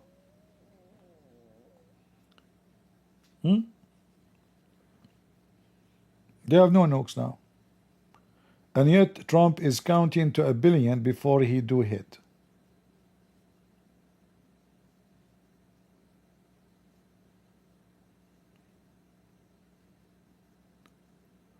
So what they are doing is absolutely wrong. They are not dealing with this situation good. They are being hypocrite. They are doing politics and nothing truthful in what they say in TV. Thank you. Well, earlier we spoke to our security correspondent, Frank Gardner, and asked him to put everything that's happened in the last few hours into global perspective. It unfolded very quickly, but it's possible that this is the high watermark of the US-Iran conflict. Let's hope so. Everything now depends on what Donald Trump wants to do. It's very clear that the Iranians decided they had to respond to the US air raid by the B-2 bombers. There will have been a debate between hardliners and more cautious, pragmatic people in the Supreme National Security Council of Iran. And some will have said, we need to hit them hard and fast and now, and we need to lash out in all directions. Others will have said, well, let's salvage this. Come on, let's face it, we are facing overwhelming force here. And the pragmatists seem to have won out, although it was very dramatic, and of course it is, on the face of it, an escalation. I mean, Qatar is furious. They're calling this a flagrant violation of their sovereign territory, and they're not going to be impressed by Iran saying, no offense to you, Qatar, you're a brotherly nation, but we're... When they speak about Qatar being upset, this is a big fat lie. I assure you, Qatar in total agreement with Iran. It's a scenery, and this is why Qatar been chosen by Iran, not the Saudi, because Iranian and Qatar are very close friends. They did not attack Saudi Arabia because they don't want Saudi Arabia to respond. Saudi Arabia is not a friend to Iran. Qatar is the most close friend to Iran. Remember, Qatar and Hamas is the same thing. Iran and Hamas is the same thing. So they are partner in the crime. So the Iranian and the Qatari, they are making a scenery that we will say we attack in Qatar. The Qatari said, no problem, as long you will not hurt the Qatari, as long you will hit the American, and there's nobody there anyway, go for it. So now Qatar condemned the attack, for sure, this is what they will say in TV, but in reality, they called Qatar 2 days ago, telling them we will hit you tomorrow. Please take care, close your airspace. Like, did you ask yourself why the Qatari, they closed the airspace since yesterday? How they knew they will hit? Because they told them. It's a mockery. That is is retaliation for the recent American bombing of its nuclear facilities that was ordered by President Donald Trump over the weekend. These are pictures supplied by Iran, Iran's Revolutionary Guards, saying that these are images of missile launches. Iran saying they launched 6 missiles altogether towards Qatar. They've also issued a statement saying Iran will not leave any attack on their territorial integrity and sovereignty unanswered and under any circumstances. Qatar, for its part, confirmed there was an attack on their territory on the US base at Al Udeid, which is home to some 8,000 American troops. Qatar called it a flagrant violation and said that it reserves the right to respond directly. There are, though, reports, having said all of that, that Iran actually might have telegraphed the attack in advance to Qatar and even perhaps to the United States, with indications that perhaps this was really a largely symbolic attack. 6 missiles fired, Iran saying, a choreographed, performative missile strike, perhaps not designed to cause too much damage or too many casualties. Well, Al Udeid is the biggest American military base in the Middle East. It's the forward operating base of US Central Command in the Middle East. Hugely important, therefore. In fact, What a mockery. What a mockery. They are making fun of us. They claim that they are at war, but in reality the war is only between two, Israel and Iran. America, they are not involved. Trump, he did nothing. And Trump become an embarrassment if he did not respond. And I'm assuming he will not respond. He will sleep over it. He will act as nothing happened.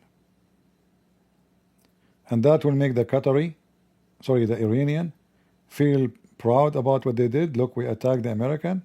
Not only they can attack us, we attacked their bases, and Trump is hidden and running, and he acts as if he saw nothing. It's a showtime.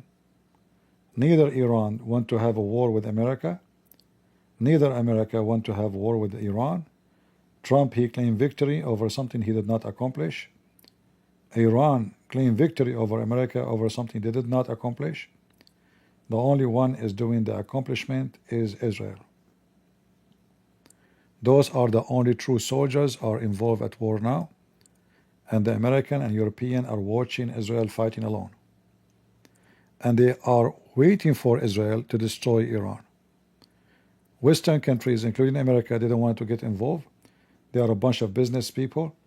They don't care for Israel. Even if they're Iranian, they shell you with billion missiles every day. They will not care. They will say we support you, but from behind the scenery. But they will not join you in this war. And the proof is in front of us. In fact, I wish Trump he did not do what he claimed he'd have done, because as you see, obviously nothing happened. He hit buildings which are empty.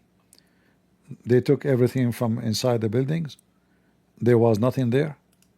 And it's a joke.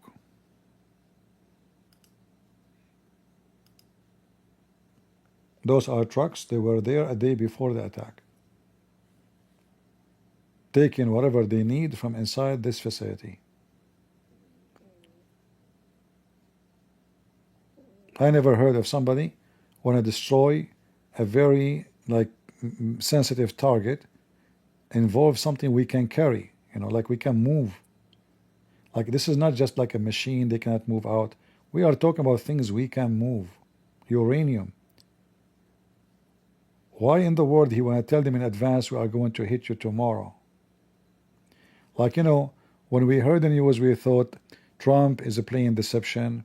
He played them. He told them I will hit within 2 weeks. And then suddenly in the weekend he hit. It turned to be totally this is false. He told the Russian told the Iranian they send their trucks, they empty the facilities from all the important reach uranium, and boom, Trump he hit an empty building. And then he claimed victory. Yeah, we just heard the previous Prime Minister of Israel. You did not hear him? He was in the interview a minute ago. They asked him about that. He says, yeah, we will not be surprised. You know, uranium is a small amount. You can move it. You know, it's not a, we should not say this is going to be happen. We need to assist and see. You know, but this is the satellite pictures. Look how many trucks. Why the American, why the Israeli did not hit the entrance of those buildings so nothing can come out? The Israeli, they said they cannot destroy the building, correct? Like deep, it's deep in the ground. Okay, what about hitting the entrance and destroy it? Trucks, they can go inside the building, down. The whole truck can go, not just individual. It's like elevator, you go take it. No, there is a road. The whole truck can go inside it. So why the Israeli, they are watching in the satellite, and the American, why they saw those trucks and they did not do anything?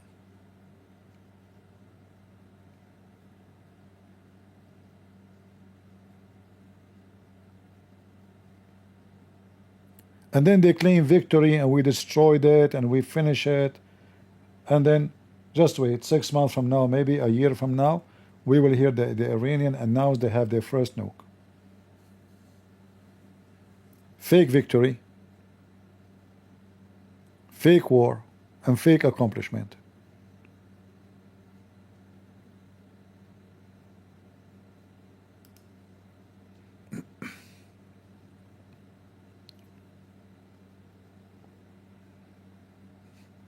Yeah, I don't know what kind of leadership we have in the Pentagon, how smart, and they went in TV, and the guy, the general, he was talking about how President Trump, with his amazing thinking, he was able to manipulate the enemy, make them believe that the attack is not happening soon, when in reality, he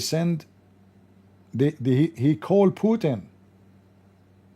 Like, you know, before the attack, the first thing I saw in the news, it says Putin command all the scientists and the Russian who work in those facilities to leave immediately. Okay, I said, okay, maybe it's like he's being careful, you know. No, it turned to be that Trump told him, we are going to hit there, be sure your guys is out. And then Putin, he told the Iranian. Very smart. Genius. You know? Yeah. You can go back on time and check the news, you know?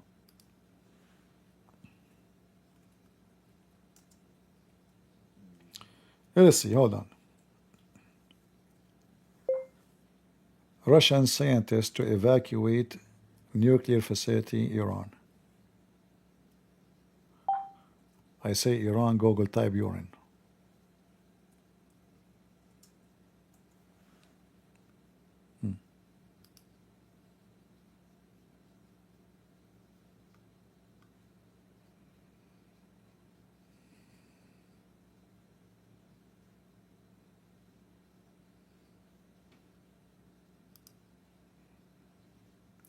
When this news is, look at this. They are just fooling with us, you know.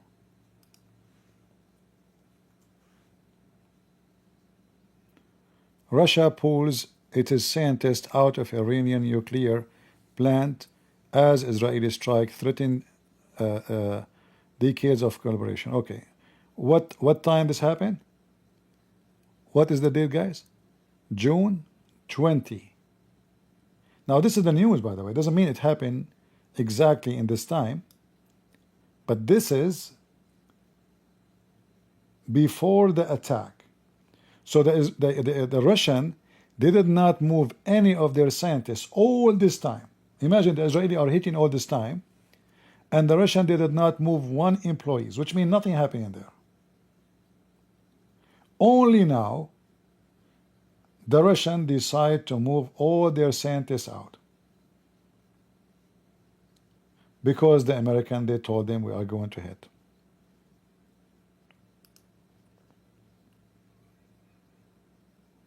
It's obvious, preset agreement between the Russian and the American, and even the Iranian.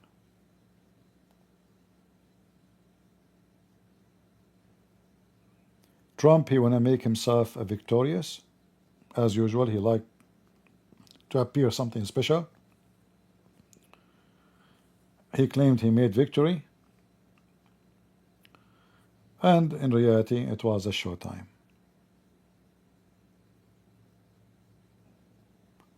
In fact, I will not be surprised if the one who took the nuclear material is the Russian.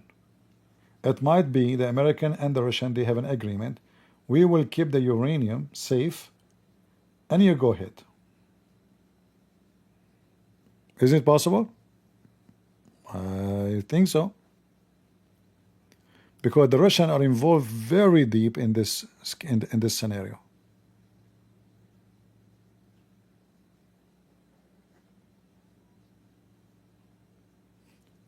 The Minister of Defense of Qatar is making a speech complaining about the attack of Iran. Nice show, nice show.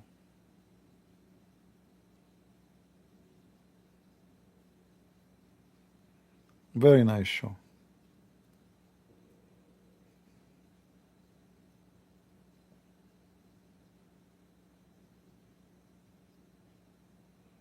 Yeah.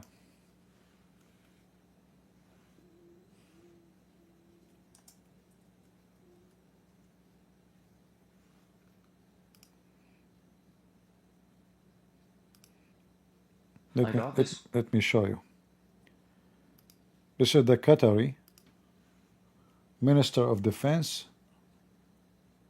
Oh no, he is speaking in the name of the Ministry of Defense. He just finished his speech.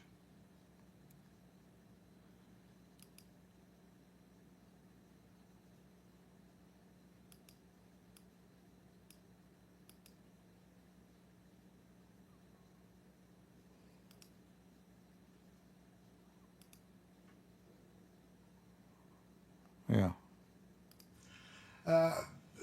في مساء هذا اليوم وردت معلومات مؤكدة أن القواعد المتواجد فيها القوات الأمريكية في منطقتنا مستهدفة ومنها قاعدة العديد القطرية. Look at this officer, you know. I mean, this is the most horrible army you can imagine. They will lose a war with army of turtles. This is why they have the American. Look what the Trump he said, guys. Look what it says here in red. It says, Trump, he is saying, I thank Iran very much for telling us earlier.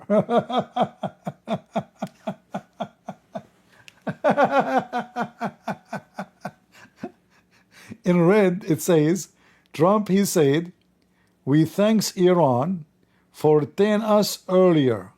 He sent a special thank you to Iran for warning the American that we will hit there. I mean, isn't this what I'm telling you? It's a joke. Have you ever heard of an enemy exchange thank you?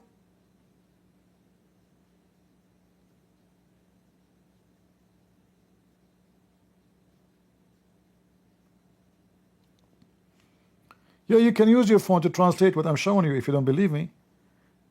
Urgent news, عاجل. Here it says, urgent news, عاجل. Trump, أشكر إيران على إبلاغنا مبكرا. I thanks Iran for informing us earlier about their attack. That is a very friendly war. You know, I mean, like, what is that? That's amazing, so beautiful, so sincere relationship.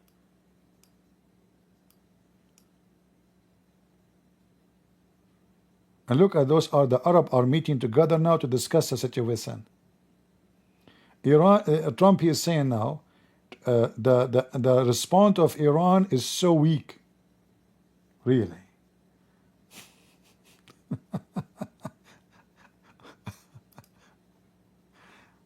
Don't tell me he is live now. No, this is just from the news, just as the previous one. Yeah. The response of Iran is weak. Al Udeid in Qatar. Al Udeid Air Force Base, Air Base, military base in Qatar. Iran says it was targeted because it's outside of its location of populated areas. A U.S. military official telling Fox no missiles reached the base and there were no casualties, as just quoted by President Trump. Neither detail seems to deter Tehran. They are suggesting, a senior official is at least, that they are not done with retaliation. But Trump might be. A military source telling the New York Post, quote, Trump has no intention of striking back after Iran's failed retaliation. Meantime, the New York Times, confirming what was just written by President Trump, reporting the officials said Iran symbolically needed to strike back at the United States, but at the same time carry it out in a way that allowed all sides an exit ramp. They described it as a similar strategy to 2020 when Iran gave Iraq heads up before firing ballistic missiles at an American base in Iraq following the assassination of its top general. That confirms what we just heard from President Trump, that there was warning before these missiles were launched at an American military base. We're covering this with team coverage. We've got Texas Republican Congressman Austin Pfluger, retired naval... Just give me a break, you and Trump. All of you are a bunch of potatoes. He will not retaliate. It's a joke. It's a mockery. The Iranians are hitting houses and buildings in Israel, and Trump, he considers nothing is happening. All of this because he don't want to put his nose there. He will leave the Israeli fighting alone. Instead of taking an opportunity to show those people what is their size exactly and how you respect America, and you never dare to assault American. You see, when you don't do retaliate, you are giving a clear example for other enemies that American leaders, they fear us. This is not about, they hurt nobody, they told us. No, they did hit. Even if it's symbolic, they did. And this is the whole point of it.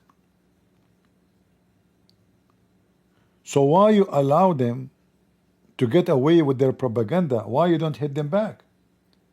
And show them anytime you hit us, we will hit you severely.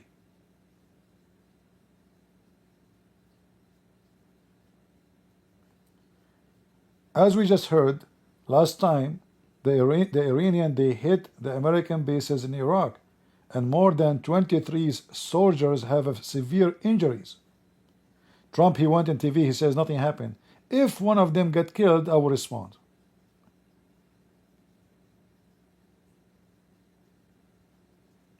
Potato. And this is why the Iranian regime is being so arrogant, and they act as if they are the strong and America is the weak. Very weak Western leaders are not good for our time.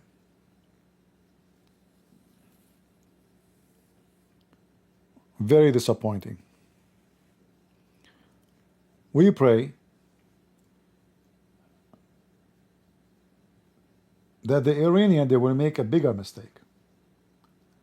And then that mistake will force Trump, who is he potato, who he don't want to go to war, at least short one.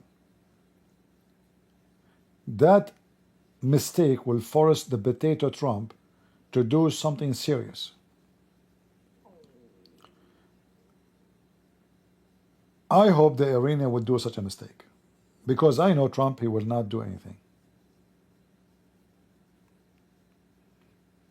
And then we can teach those savage who they are.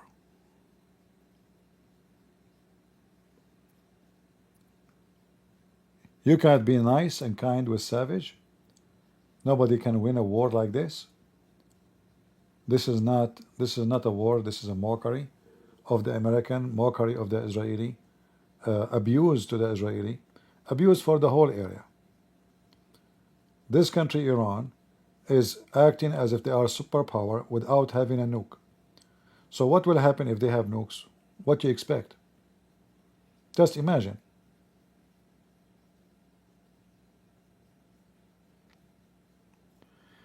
You think America preparing for response? Trump, he will never respond. You want to bet? Do you want to bet? I know Trump. He has not even controlled his party. You know, he claims strength. He claimed that he is the powerful man in the party, the mega. He is not able to control them. Everyone's singing, it's like a bathroom. Everyone's singing in different direction. They are like a bunch of a chicken. Like you go inside the chicken house and everybody making a noise, but nobody knows what the other person, the other chicken is saying. But all of them making noise. There's one he claimed to be a rooster. He's so proud. Other one he is the female chicken. The other one he think he's a turkey, even though he's a chicken. So the Republican Party these days is just like a chicken house, and they are just making noises. I mean, even the guy who they support to deport him, this guy, the pro-Hamas. Do you remember him? The guy, the pro-Hamas. They could not keep him in jail. They could not even deport him.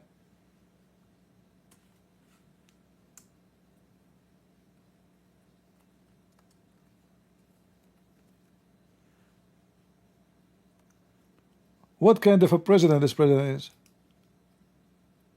I mean, what is exactly your authority in this country? You could not deport someone. He is not a citizen. He violated his visa. He support our enemies. And he's free. And when he came out, he gave finger to Trump.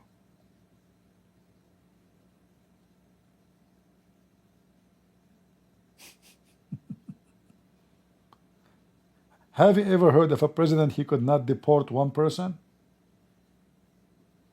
One guy? Palestinian guy?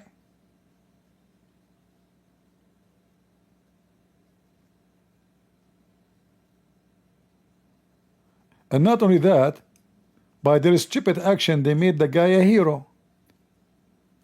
Look at the pictures all over the internet. He's kissing his wife, kissing his baby. You know, the one who support Hamas want to kill the Jews, he's free.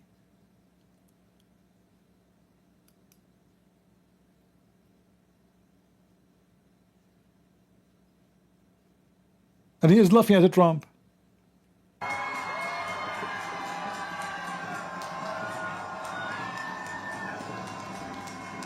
He's my husband. He's an incredible man. He's the person you are all waiting to hear from. So without further ado. Yeah, without a further ado. Look, they made him a hero. Look at this. Crowd, people by thousand outside. Hey, you know, American.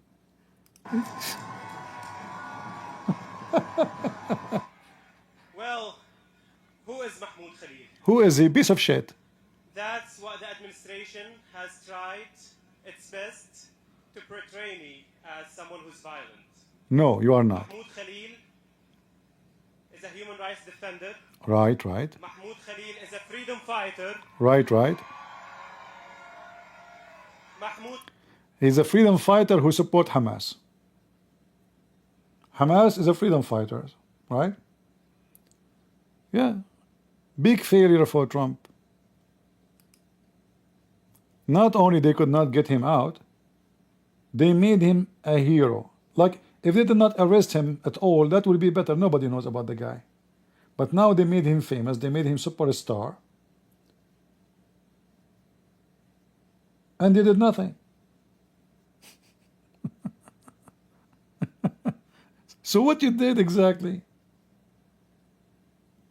Secondly, you stupid people. If you want to take him to court, do you take him to court in an area which is run by liberals? We know the judge will judge for him. They are liberals.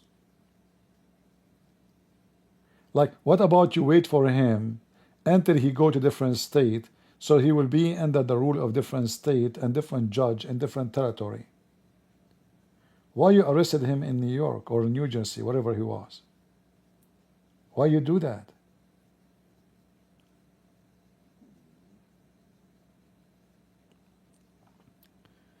No, the Democrat not. You see, the Democrat are stupid, no problem, but the Republican are not better. Obviously, the team who is taking the case are a bunch of stupid. If you know that the judge is Democrat, like, aren't you? Are you stupid? What do you think Democrat judge will judge? Just ask yourself.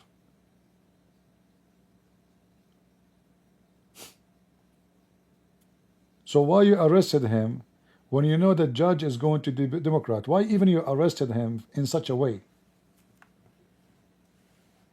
Why you do that? What about you take him right away to the immigration judge, not those judges, all the other charges they're trying to talk about, you know, they have, okay, he defend Hamas, etc. But this is a liberal judge, he defend Hamas too. The judge who is going to judge him, he support Hamas. So we have a big problem in this country, and Trump administration, they are facing failure after failure. I mean, just such a stupid case they could not. The minister of Rubio, Marco, it is his authority to cancel the visa of anybody without any excuse, and no judge can do anything about it. Nobody. You do not need even to give excuse. You see, if you rent, like, I don't know if you have ever been renting an apartment. If you rent an apartment, like I sign, it says that there is a 30 days notice that either party can kick you out, which means you can tell the owner you are leaving after 30 days, which means in this case you are kicking the contract out, or the owner of the house or the apartment, he can kick you by giving you a note of 30 days evacuation. In the case of visa, the foreign minister or the Department of State, they can cancel your residency anytime because you are just a guest. You are nobody. This is the sovereignty of the country. They have the right over what they gave you. They can take it back. There's no need for judge. There's no need for court. There's no need for any of this. But they did it wrong. Jesus was a Jew. Is that right, CP? No, Jesus was not a Jew. Jesus is the God of the Jews. Only naive people, they say it in such a way. Because if Jesus says before Abraham, I am, that means when the grandfather of the Jews was not exist, Jesus was exist. So only dummy people say Jesus was a Jew.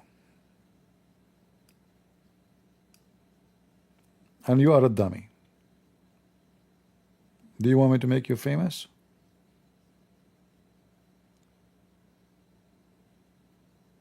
If the Messiah existence is before the Jews are exist, Mary was a Jew, for sure she was a Jew, and Joseph was a Jew, and David and Moses, yeah, sure, but not Jesus, because the birth of Jesus have nothing to do with his existence.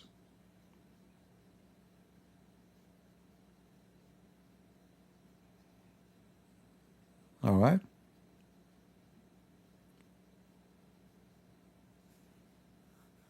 If Jesus says, Father, glorify me, I was with you before the world was in unity, before the world, yeah. What Jews? Before the Jews, before the world, before Adam, before all mankind, before all creation, before the stars, the Messiah was with the Father in unity.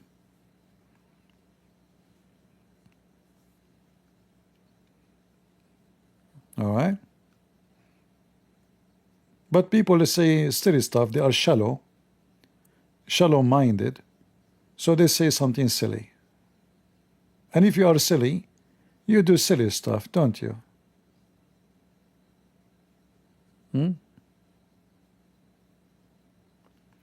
My criticism to CP that he don't understand free speech. No, I understand the free speech and I appreciate it. But when somebody support our enemy, that is not a free speech. That is a treason. You must be stupid to allow your enemy to take over your country under the word of free speech. And you know, just to show you that the free speech is never exist. Can you make a statement against black people? No. Like a racist statement. Can you make a statement that you support Hitler? No.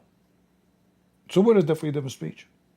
How come Hamas supporters, they can have a freedom of speech, but anyone else, anything else you cannot? Can we speak about homosexuality? They will censor you right away. So freedom of speech is a big fat lie. It is very limited. Like America have a freedom of speech compared to other countries, but in reality, the freedom of speech in America is very limited. Why I have only 290,000 something in my YouTube? Do you know why? Because from time to time I lose my channel. I should have 7 million, 10 million, not 290,000. Why? Because there's no freedom of speech. Just yesterday, the video I made 6 hours, they took it off. Is that correct, guys? Didn't I was in live on air for 6 hours losing my voice? It's gone.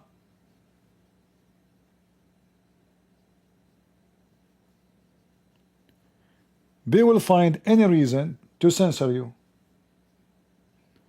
Your President Trump himself, they suspend his account in YouTube, in Facebook, in Twitter. And you want to fool yourself and you say there's a freedom of speech if the president himself don't have a freedom to speak. The most powerful man in the country, if not the world, he cannot make a post in YouTube. And you're telling me there's a freedom of speech? You know, stop fooling yourself, please.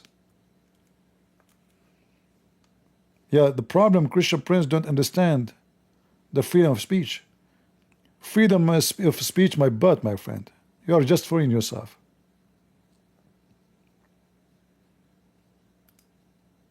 True story. Freedom of speech. Yeah. There's a lot of a freedom of speech, I can tell. Percent of customers. Here we go. Commercial. Give me a break.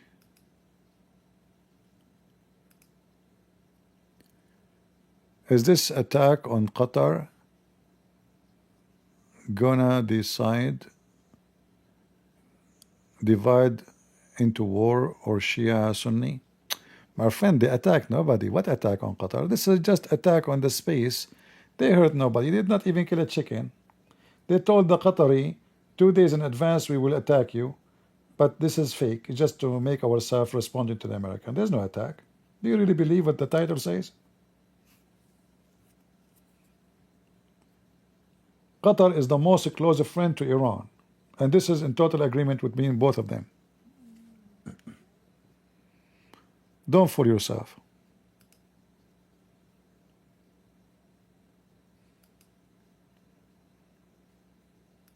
Yeah, attack. I believe them. You know, when you are naive, you believe everything you see in TV. Planning parlance, we use things like degrade, destroy, deter. Now, if you listen to the Joint Chiefs General, Dan Kane, who spoke over the last 48 hours, and he gave a very nuanced representation of what those strikes were about, including what aircraft were involved, where the packages were involved, where they got airborne from. But he used nuanced language like severely degrade. And I think when you're putting 6 GBU-57s, the massive ordnance penetrator bombs, onto the same target, then that's obviously going to have some sort of degrading effect. But you know, in terms of to your point, Ben, you know, what is the outcome? What is the bomb damage assessment, and what does that mean in terms of? Just give me a break. Blah blah blah blah. Too much talk. Trump, he posted in social media, congratulations world, it is time for peace. See? It's time for peace. So what the heck does that mean? Israel is burning. They just attack your base in Qatar. It's a time for peace. What this guy is talking about?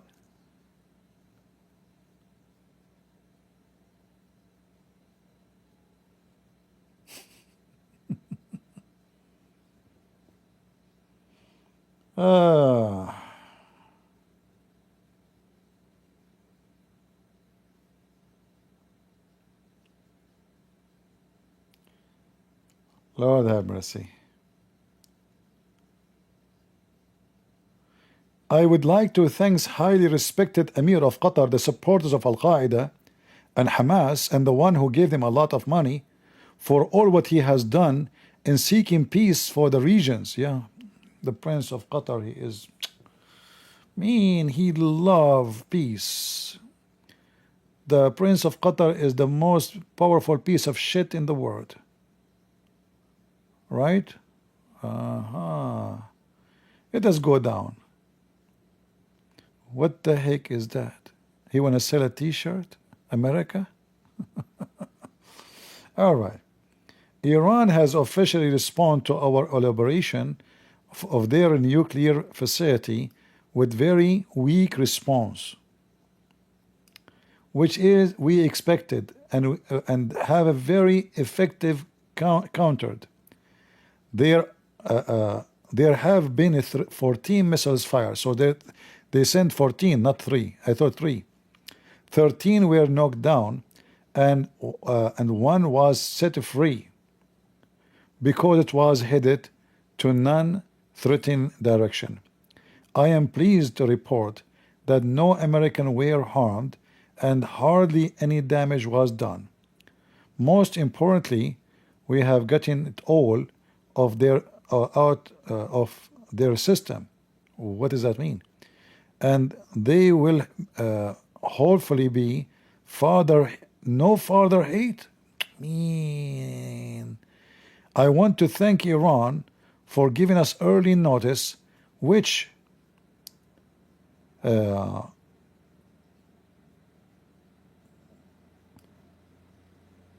made it possible for no life to be lost and nobody to be injured. Perhaps Iran can now proceed to peace and harmony in the region. What this guy is talking about? Iran is a good country now?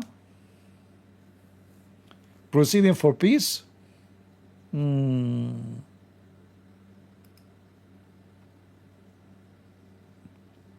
True story.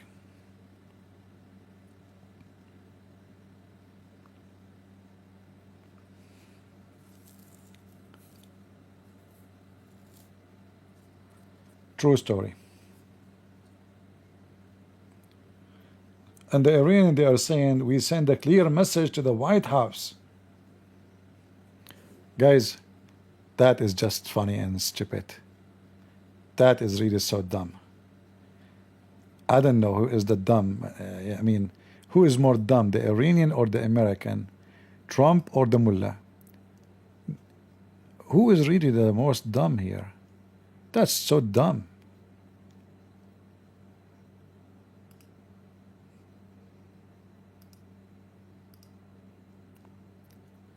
Why there is no sound here?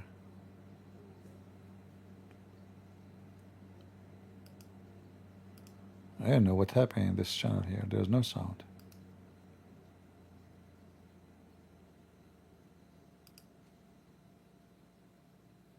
Weird. Hold on. Israel strikes. We understand over 700 Iranian civilians have been killed in these strikes over the course of the last week or so.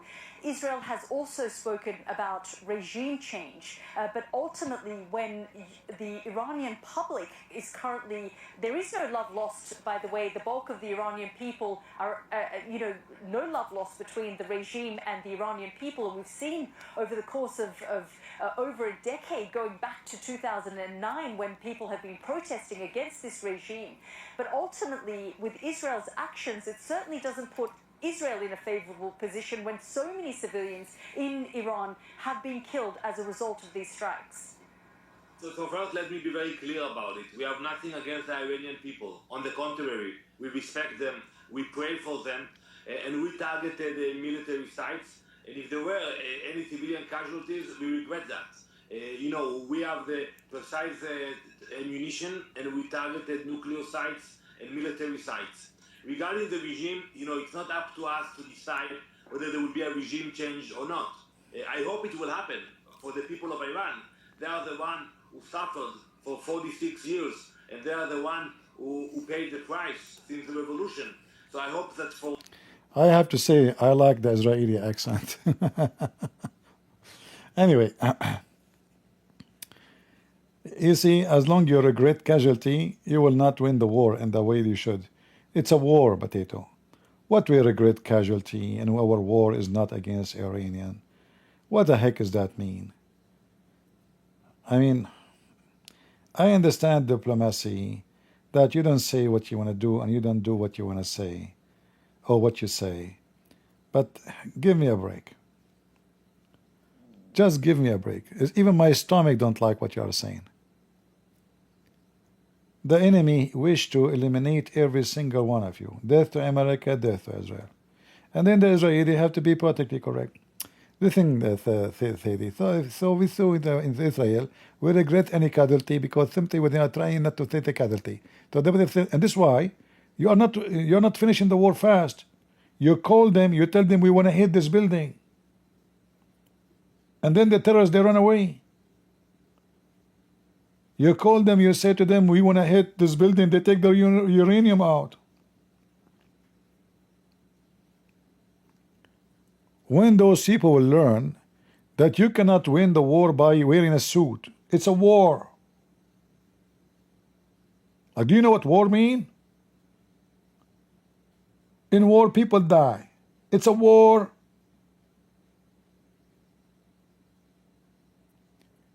They want to accomplish the mission of victory without casualty.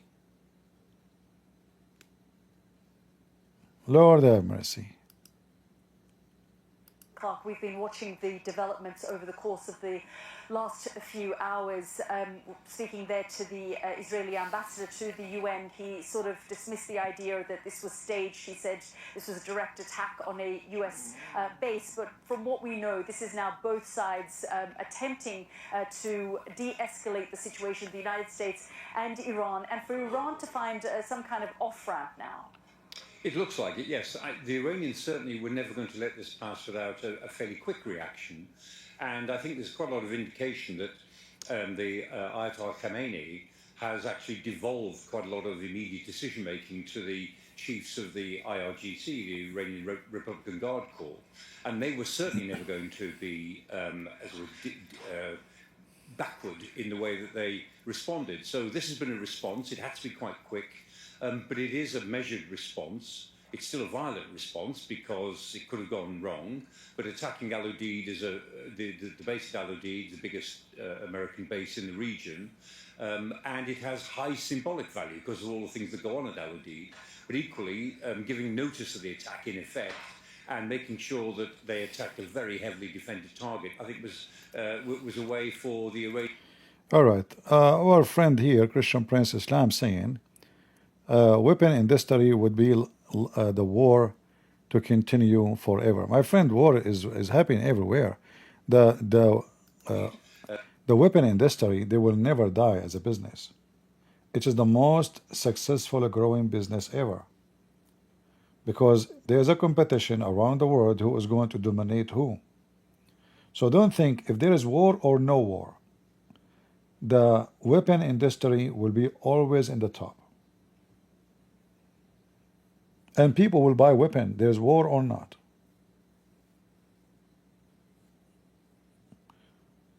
If you think that war will make weapon, you are mistaken.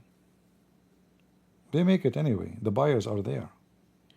Because everybody is scared from everybody. Those are people in Qatar who are running in the mall. See how people get scared like rats, easy? You know? Even the attack have nothing to do with those, you know. But people. Everybody chicken out. Abdul. Run, run, run, run, run. Yeah, yeah, yeah.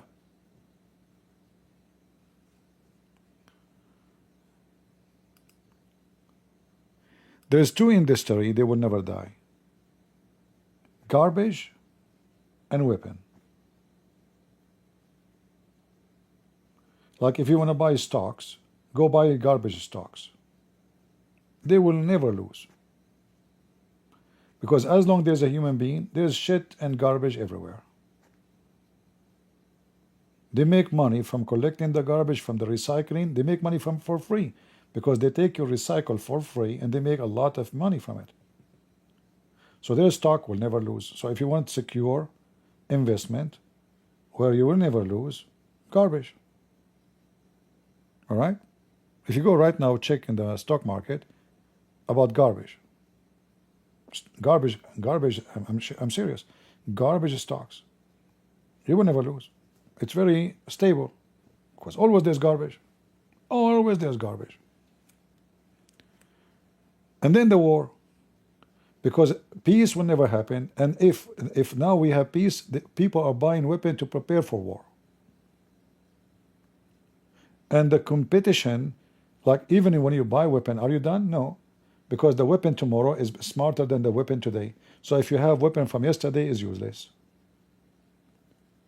So all those countries, especially like those who have money, they have to keep buying weapon, regardless if they are using it or not. You can't stay with the weapon you have from before. It's old.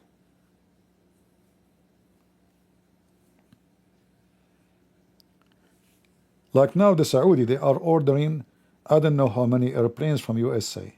Will cost hundreds and hundreds of millions of dollars. By the time they receive them, those weapons will be old.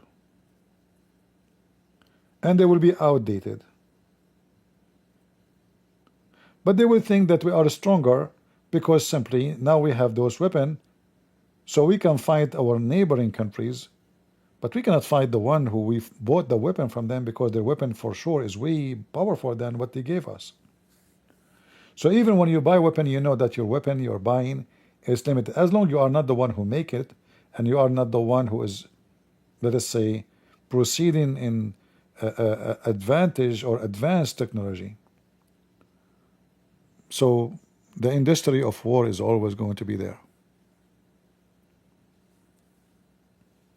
We'll never die. There's war, there's no war, doesn't matter.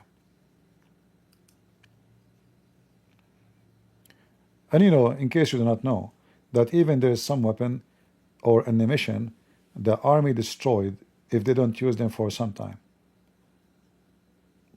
Which means they consider them expired. They consider them risky even to keep or to use. Like maybe at your home, you have ammunition for 15 years. You can check your bullets and you find them, you are still fine. Like still you can fire them. There's no humidity, there's no damage to them. You can fire them still. The bullet's still fine. But in the army, it's not the same. Only very poor armies, they use very old ammunition. So you don't go to war, you go to war, those ammunition have to be replaced. When I was in the army, I will give you just an example about how much even waste Department of Defense they have. I returned my computer. The computer belonged to the army, you know. This is not my personal. But when they gave me the computer and the ID with it, they give you a bag, you know. The bag is brand new. Brand new bag. So the old bag, I replace it. I went to the, what they call it, like the warehouse, and I replaced the bag for my computer. So they gave me a new bag. So when I'm done with my service, I gave the computer, and now I want to give the bag. So I went to this lady to give her the bag. She said, "Oh, why you brought it?" I said, "This is yours. I took it from the army." So no, we throw them. It's a brand new. Until now, I have it. Until now, I have it in my house, brand new. I said, "You throw it?" I just did use it for like 2 weeks. It's brand new, nice bag, very good quality. They throw it away in the garbage. So what you do not know, that there is war, there's no war. They love to waste money in purpose. And this is an example of not even an emission. This is just a bag. So you can imagine what they do with other stuff and how much waste of money. Those called Department of Defense in every country.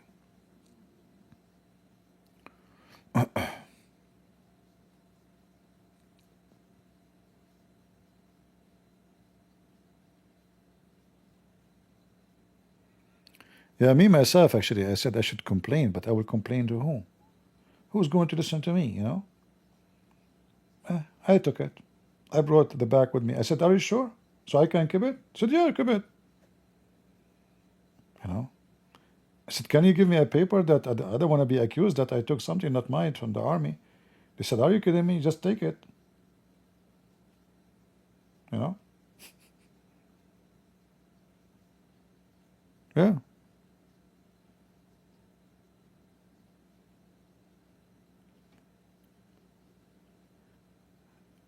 So the war, we know it's a business. Department of Defense is a business, but it's a business you have to have. You cannot, you cannot have your country without it. All right, it's a must. Less certain. How much damage did America's attacks on Sunday inflict on Iran's nuclear program? Our science and technology editor Tom Clark examines what we know. Donald Trump claims it was obliterated, but just how damaged is Iran's nuclear capability? Let's start with the prime target, Iran's most advanced facility at Fordo, suspected of being used to enrich uranium close to what's needed for a nuclear bomb. Using plans seized by Israeli spies in 2018, analysts suggest this could be the layout of the tunnels under the Fordo site. Here are the access roads leading to a 250-metre-long hall containing the uranium enrichment centrifuges. An assessment of this kind almost certainly influenced the targeting of at least 3 bunker-busting bombs to these 2 specific locations above the buried facility. Ventilation shafts may have been used to allow the bombs to penetrate as far as possible to get to the buried centrifuge hall beneath. But how much damage was actually done remains unknown, and it's more than likely any stockpile of enriched uranium there was removed before the strikes. Then there were the attacks on the facility at Natanz. Israeli raids we've outlined here in orange almost certainly targeted surface buildings, including stores of enriched uranium. However, post-strike radiation monitoring suggests there was little, if any, material there. At the weekend, the Americans dropped bunker buster bombs in this yellow area, targeting thousands of enrichment centrifuges operating in bunkers below. Then there's the Isfahan complex. Again, Israeli missiles destroyed a number of buildings outlined here in orange last week. And at the weekend, US cruise missiles targeted others, including the uranium conversion plant. Yeah, they can talk about it for the coming century, but time will tell if all of this was successful or not, because we might hear in the soon future that Iran announced that they have accomplished their first nuke. All of this now, they are claiming they did what they have done, but really nobody knows. The only thing we have to wait for the future to see how truthful the news is. All right? Don't listen to the news and don't believe the news. Do you think Israel will allow Iran to have nuke? You see, Israel still is limited in their ability. They are doing their best, but the problem is Iran is a massive country, and they have, tons of mountains. They can hide stuff. They can. It's very hard, All of this depends on how much intel and how much the Israeli are able to penetrate inside the government and the regime to spy at them. This is the only hope for Israel, so they can hunt and find out where their secret. But if the Iranian, they were able to hide their programs, like maybe there is something they don't know about, So this is what I'm saying, like, we do not know how much Israeli are successful to hunt with their spies all the secret of Iran. So if they were able to hunt everything, then there is no surprise will be happening to Israel. But if the Iranian, they were able to have a secret still, which nobody knows about, that will be a big problem. And then the war will continue again, but then it's going to be different. Then Israel have to use nuke. If Iran have nukes, Israel have to use nuke next time. They have to nuke them before they get nuked. As simple as that. And remember, Iran is a massive country compared to Israel. It is 75 times bigger than Israel. So in order for Israel to accomplish, some massive victory, they have almost to nuke everywhere in Iran, not only one place. And even that will not guarantee them that Iran will not be able to accomplish sending a missile or warhead have nukes in it. You see, today, 10 missiles were able to penetrate through the defense system of Israel. 10. So imagine if one of them have nukes. Right? 10, not one. Yeah.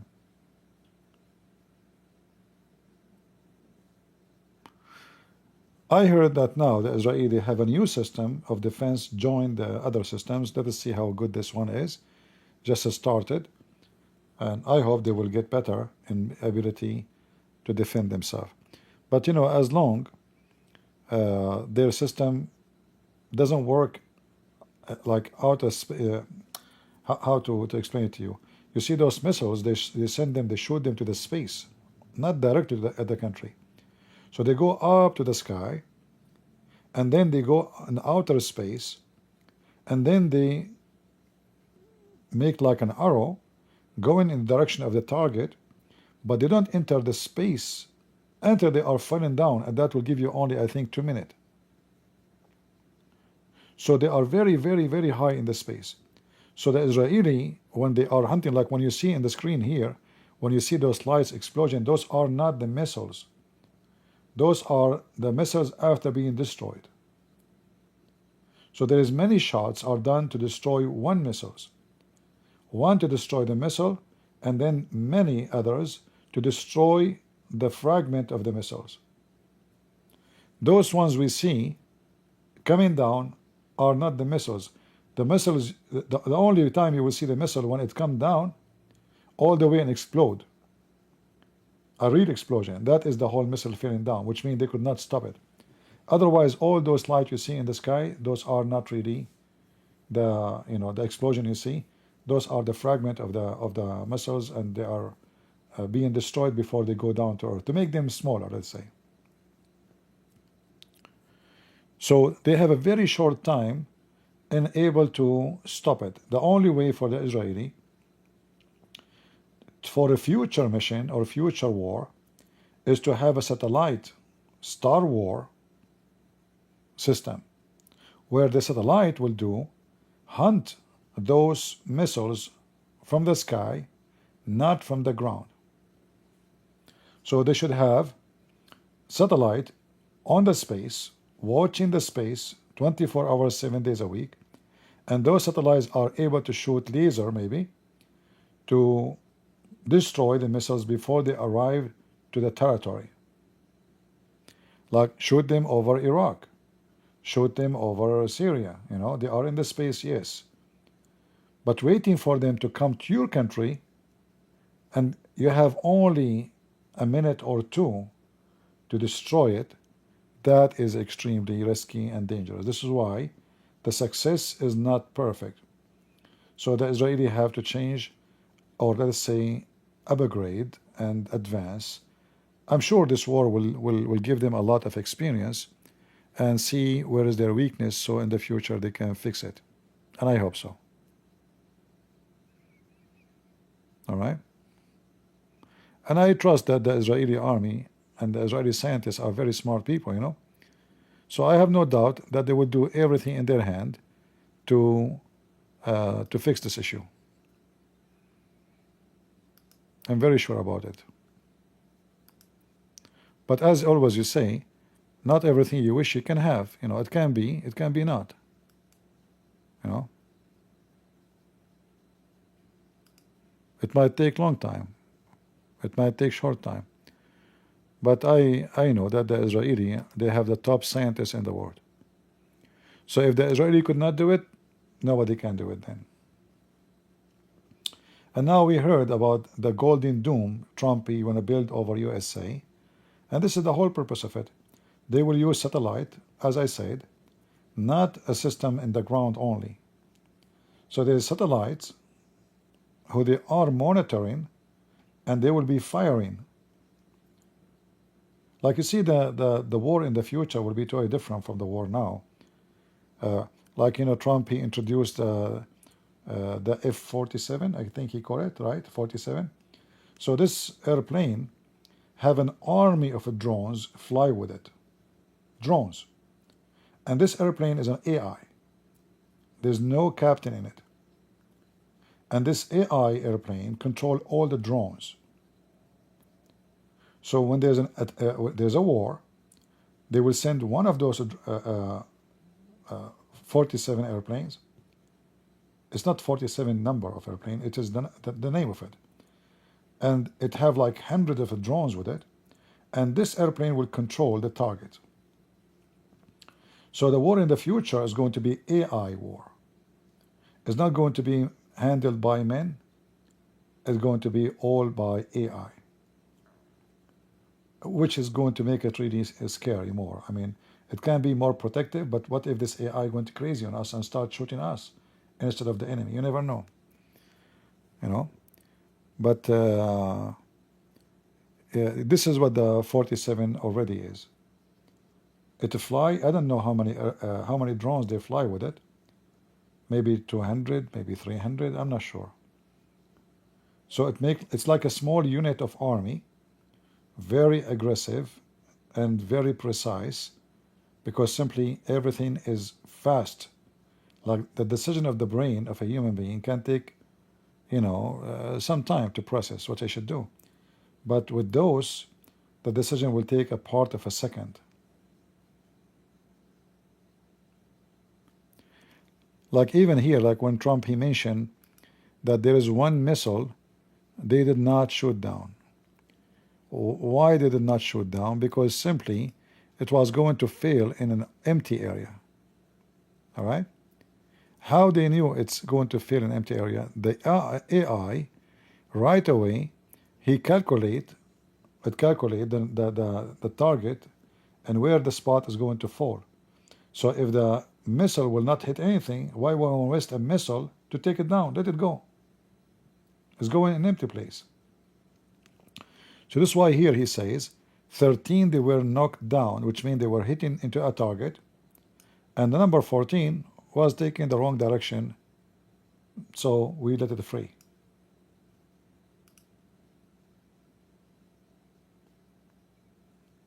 All right.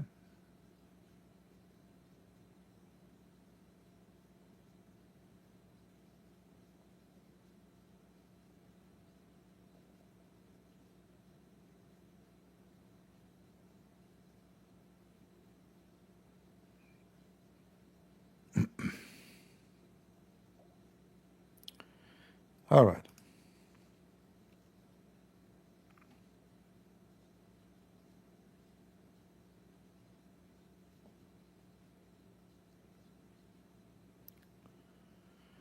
We have people in the chat, they keep talking about the Jews.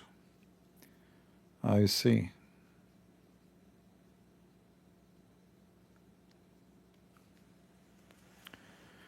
Do you think that we see happening now is related to to verses in the Bible about wars and rumors of wars in Matthew 24, 6, 8. You see, don't do what many false teachers do. Anything happen in the world, they say right away. You see, Matthew said that, John said that, Revelation says that. Don't do that. War happen every day in our life. There's nothing new. All right. And when the Bible speaks about war, we are talking about the degradation of the mankind. It's not just this is not a war. What is this? The war we will talk about where the whole earth is going to be boiling. Not this. Aren't you sitting in your home drinking your coffee now? That's not the war. But false teachers, in order to make themselves unique, anything happen, they claim it's a prophecy. The same as the Abdul, they bend the Quran to make it fit with science. So Allah, He said He will grab him from his forehead hair. What the Muslim says, scientists, they say that the memory and where a person he lie, it's in the front of the head. But it's speaking about hair, not head. Grabbing from his hair. So don't do what those people do. We are not Muslims. We are not shish kebab. We are not Abdul. Don't apply anything you see in the news right away to the Bible. All right? We are not desperate for a prophecy. Our book is the book of the prophets, and everything there is true. But don't, like if you go check right now, how many Antichrist there is. Trump is Antichrist, Obama is Antichrist, Clinton is an Antichrist. Each time somebody comes, they make him Antichrist, right? So like this is like a non-stop, Antichrist. Kamala Harris, yeah, we know, like anyone who, the Bible says, whoever denies the Father and the Son is an Antichrist, but he is not the Antichrist. There's a big difference. So all the Muslims are Antichrist. There's no need to make a study about it. All of them. They deny the Father, they deny the Son.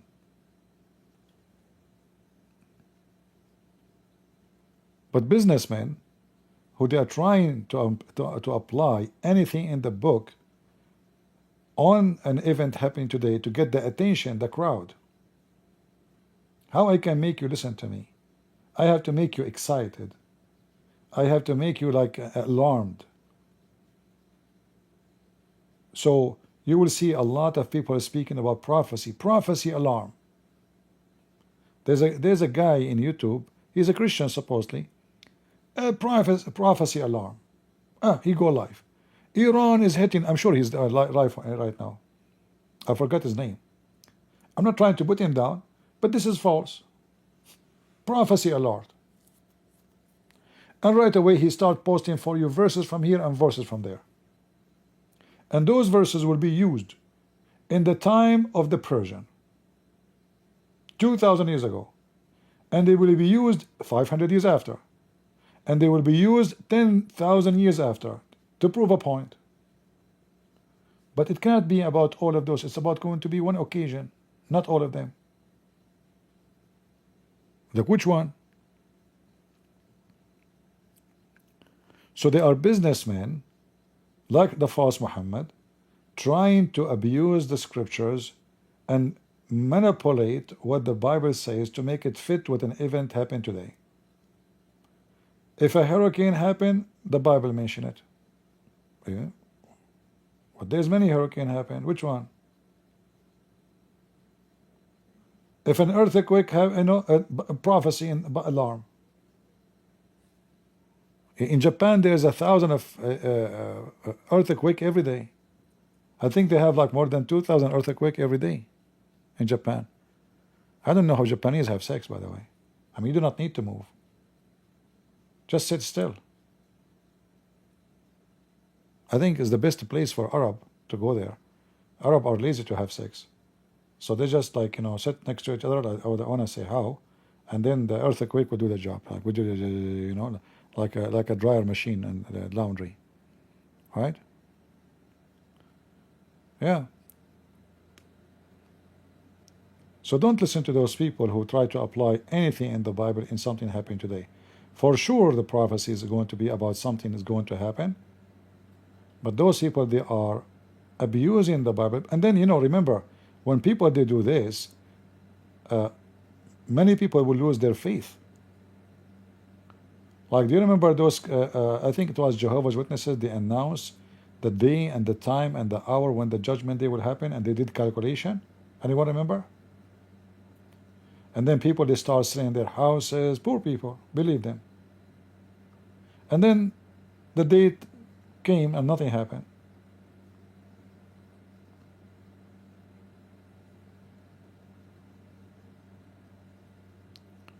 So those people, they damage faith. They don't help it. It's like, the story of the shepherd and the wolves. So this guy is an idiot. He's a shepherd. He think it's fun. Hey, the wolf, the wolf. The whole village come. The whole village get alarmed. They come to help him. I was joking with you. Second time, the wolves, help, the wolves. The whole village came to fight the wolves with him. There's nobody. He was joking again. The third time, the wolves, they came. He screamed his ass, man, nobody show up.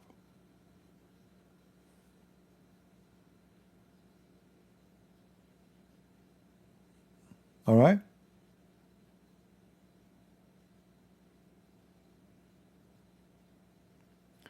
What this potato is saying, Jew, zoo, you.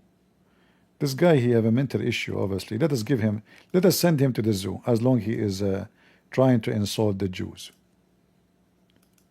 Look like he is from the monkey land. Let me send you back where your mom, she gave birth to you. Stalin.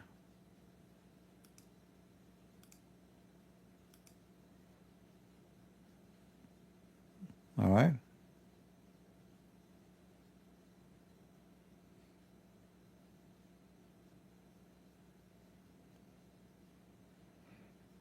Now you are inside your mama again. And may your mama bless you with her sweet juice. As Prophet Muhammad said. Isn't it your prophet, he says, until she tastes his juice and you taste her juice? Do you want to call me and tell me how your daddy tastes your mama juice? How your mama juice tastes? Have you ever heard of a prophet speak about your mama tasting the juice of the man and the man tasting her juice? How she squeeze it?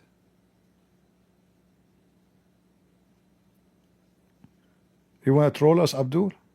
And you could not find a place to troll except here? I assure you are in the wrong location. I will wipe the floor with you. No, I'm not joking. This is what Muhammad said. Muhammad, he taught Muslims that if a woman, she is divorced 3 times, she cannot go back to her previous husband until the new husband if her, and he tastes her juice and she tastes his juice. You think I'm joking?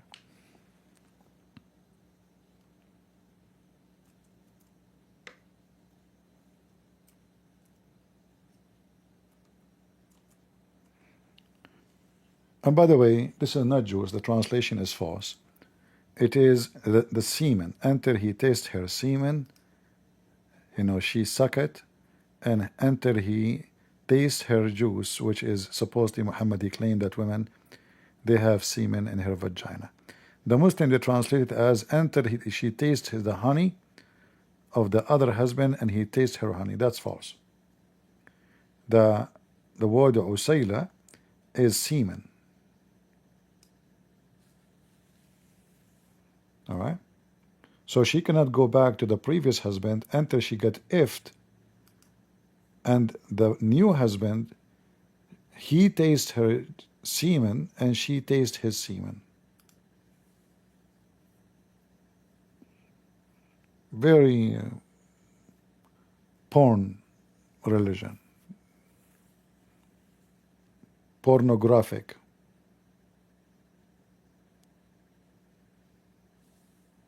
Yeah, this is the Quran. Yeah, the Quran says she cannot go back to the husband until he if her. Here Muhammad he elaborate and he explained that he have to if her and taste her juice and she tastes his juice, which is semen. All right.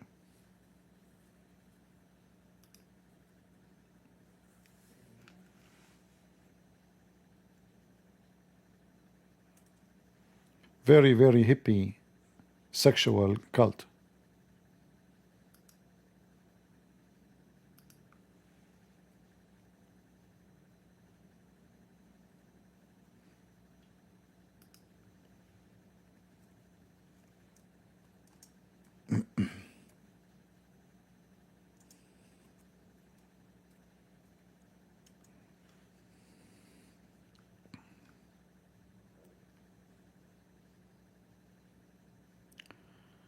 Uh,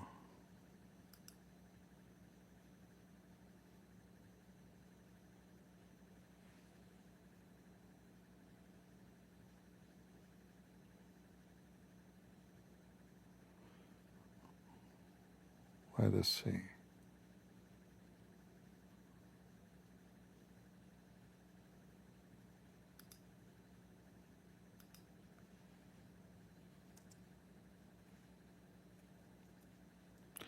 Well, obviously, there's nothing will happen.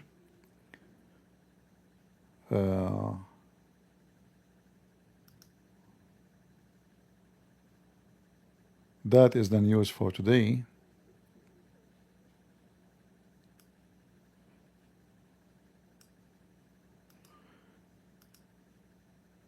I'm just trying to find a reference. Let me show you. Because a Muslim, he might say, here it says, taste his honey, and he tastes her honey. It doesn't mean semen. Christian Prince is lying to you. But you know, I don't say things without proofs. So, Usayla is a word mean nitaf, which means semen. All right. Let us see.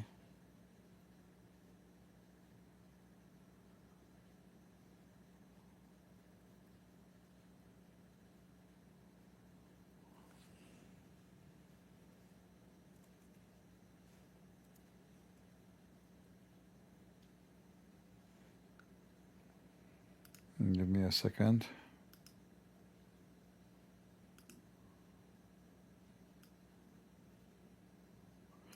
النطفة. Okay, let's see.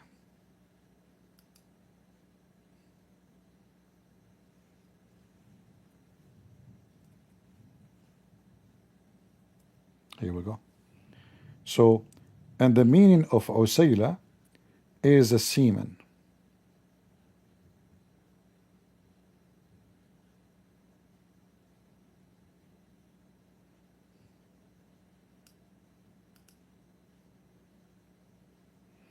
Let me try to make it shorter so we can apply the audio.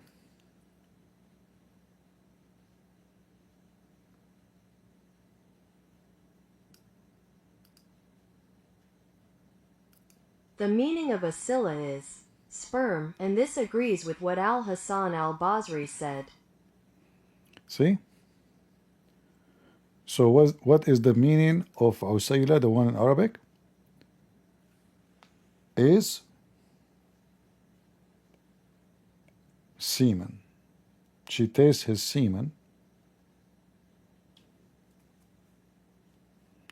and he tastes her semen.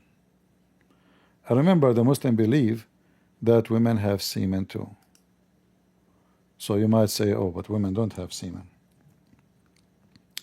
Well, in the stupid Quran, she does.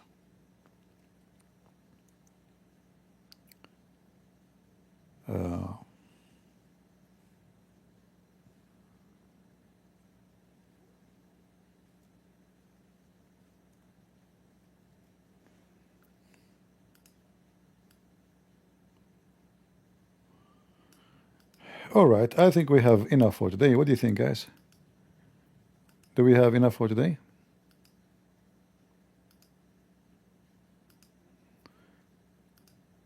Very sexual, filthy Muhammad. What this guy is doing now?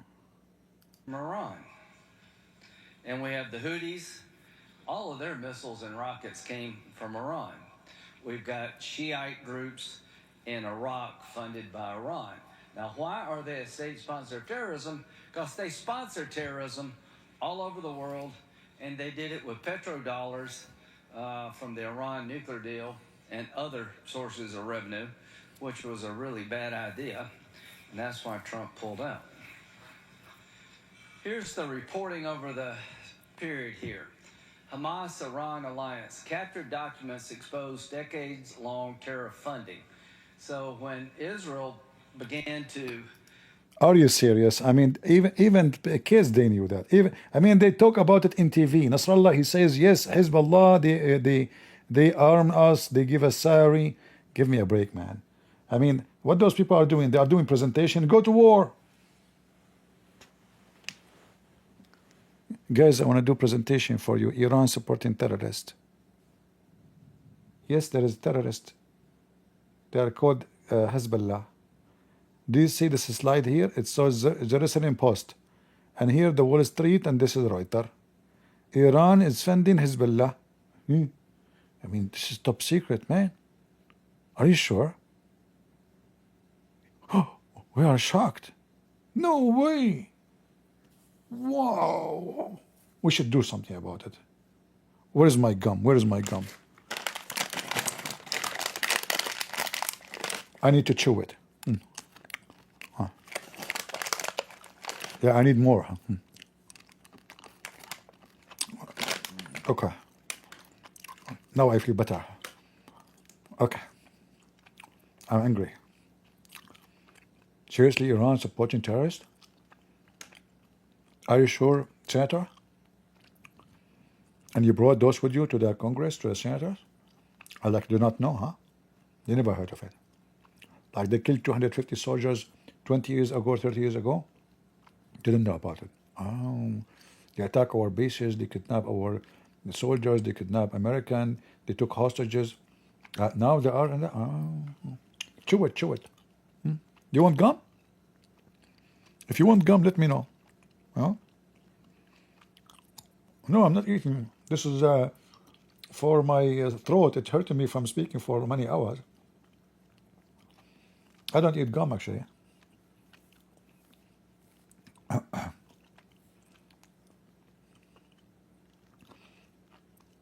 Oh boy. I'm not eating. This is called Eclipse. Eclipse. You can buy it from Amazon.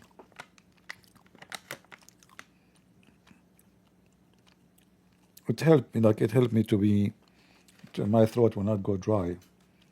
But after talking for many hours. But I cannot use it when I'm live. I use it when I am out. I'm done.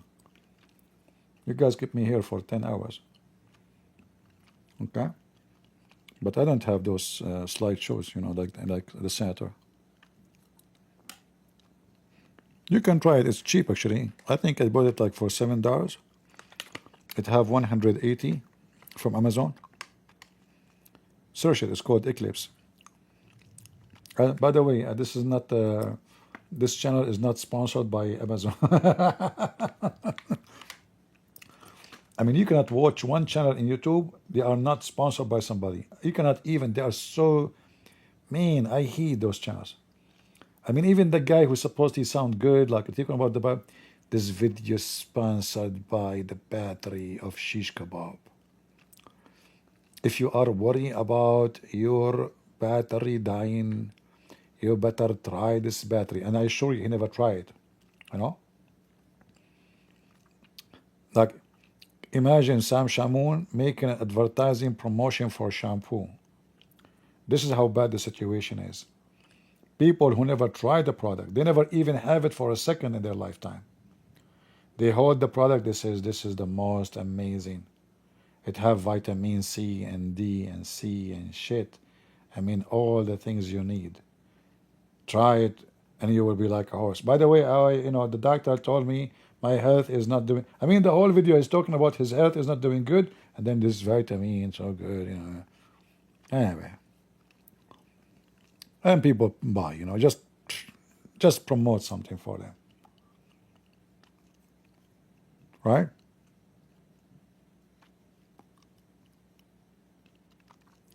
No, I agree with him many times, not all the time.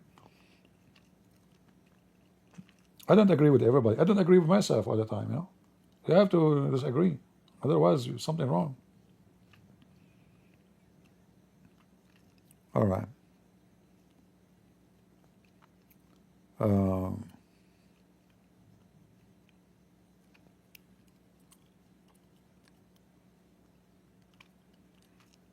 Middle East, Arabic, born Arabic speaking Christians love our hummus.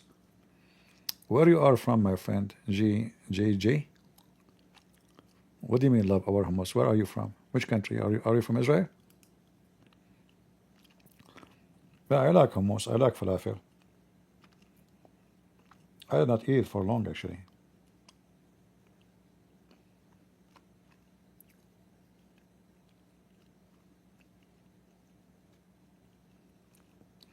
No, Zakir Naik is not. Zakir Naik now he's busy. He is, you know, doing some stuff we cannot talk about. Christian Prince, first of all, you are lying. I am not busy. I was in the bathroom taking my peanut 3 times. Zakir Naik, I was just trying to cover you up. I know you are shaking your penis 3 times. By the way, why the Prophet says shake your penis 3 times after you piss? Christian Prince, first of all, because the Prophet Muhammad is teaching us how to be very clean. What do you mean very clean? Your Prophet, he used to take shower with dead dogs and women blood from garbage and stinky stuff. I mean, women blood. And you are saying to me the Prophet teaching us how to be clean? Get them breath. First of all, the Prophet, he was doing that for a purpose. What is the purpose?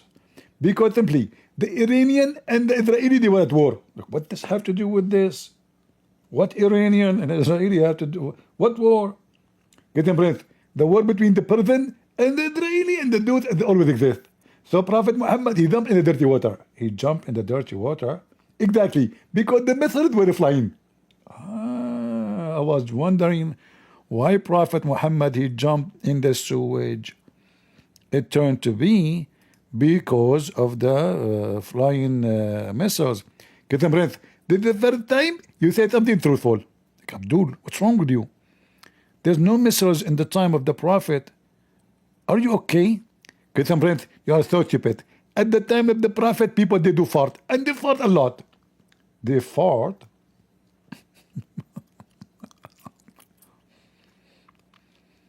Oh boy. Yeah, Prophet Muhammad was very clean, you know, to the point he jumped in the garbage.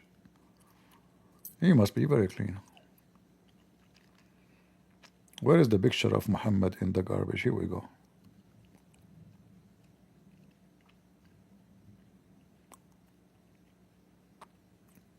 Yeah.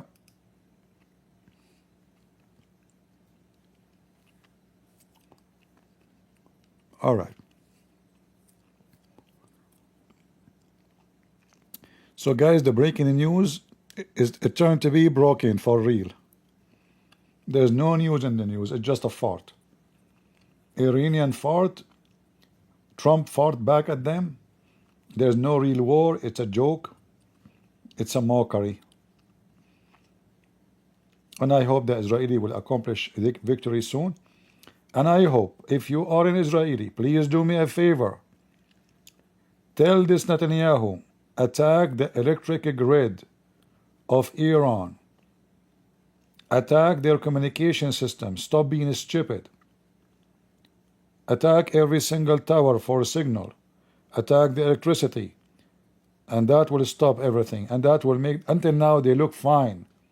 Because their citizens, they see electricity is coming, water is coming, so normal life is happening. I understand you don't want to hurt the civilians, but electricity is a must to make the regime exposed, that they are losing the ground. Hit it. Stop being stupid.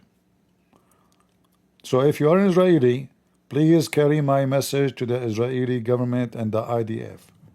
I care for Israel, I support Israel, and when I scream asking for something because I feel pain when I see those filthy people hurting you and hurting your country, and you are not doing the right thing. And in the same time, I want to say shalom to all the Israeli soldiers. I'm proud of you. Girls before the boys. I saw how those girls, they fly with their fighter jets, go into the heart of the enemy, taking off and knocking down all those mullahs one after one. You girls are heroes. I respect you. You are truly, truly, truly heroes of your country. It's normal to see a man doing that. But to see women, that is telling us that the Israeli state have lions, doesn't matter if they are male or females. All of you, you are lions. All of you are powerful and all of you are warriors. And I salute you. But I want your leaders to do what is right to save as many from your own citizen.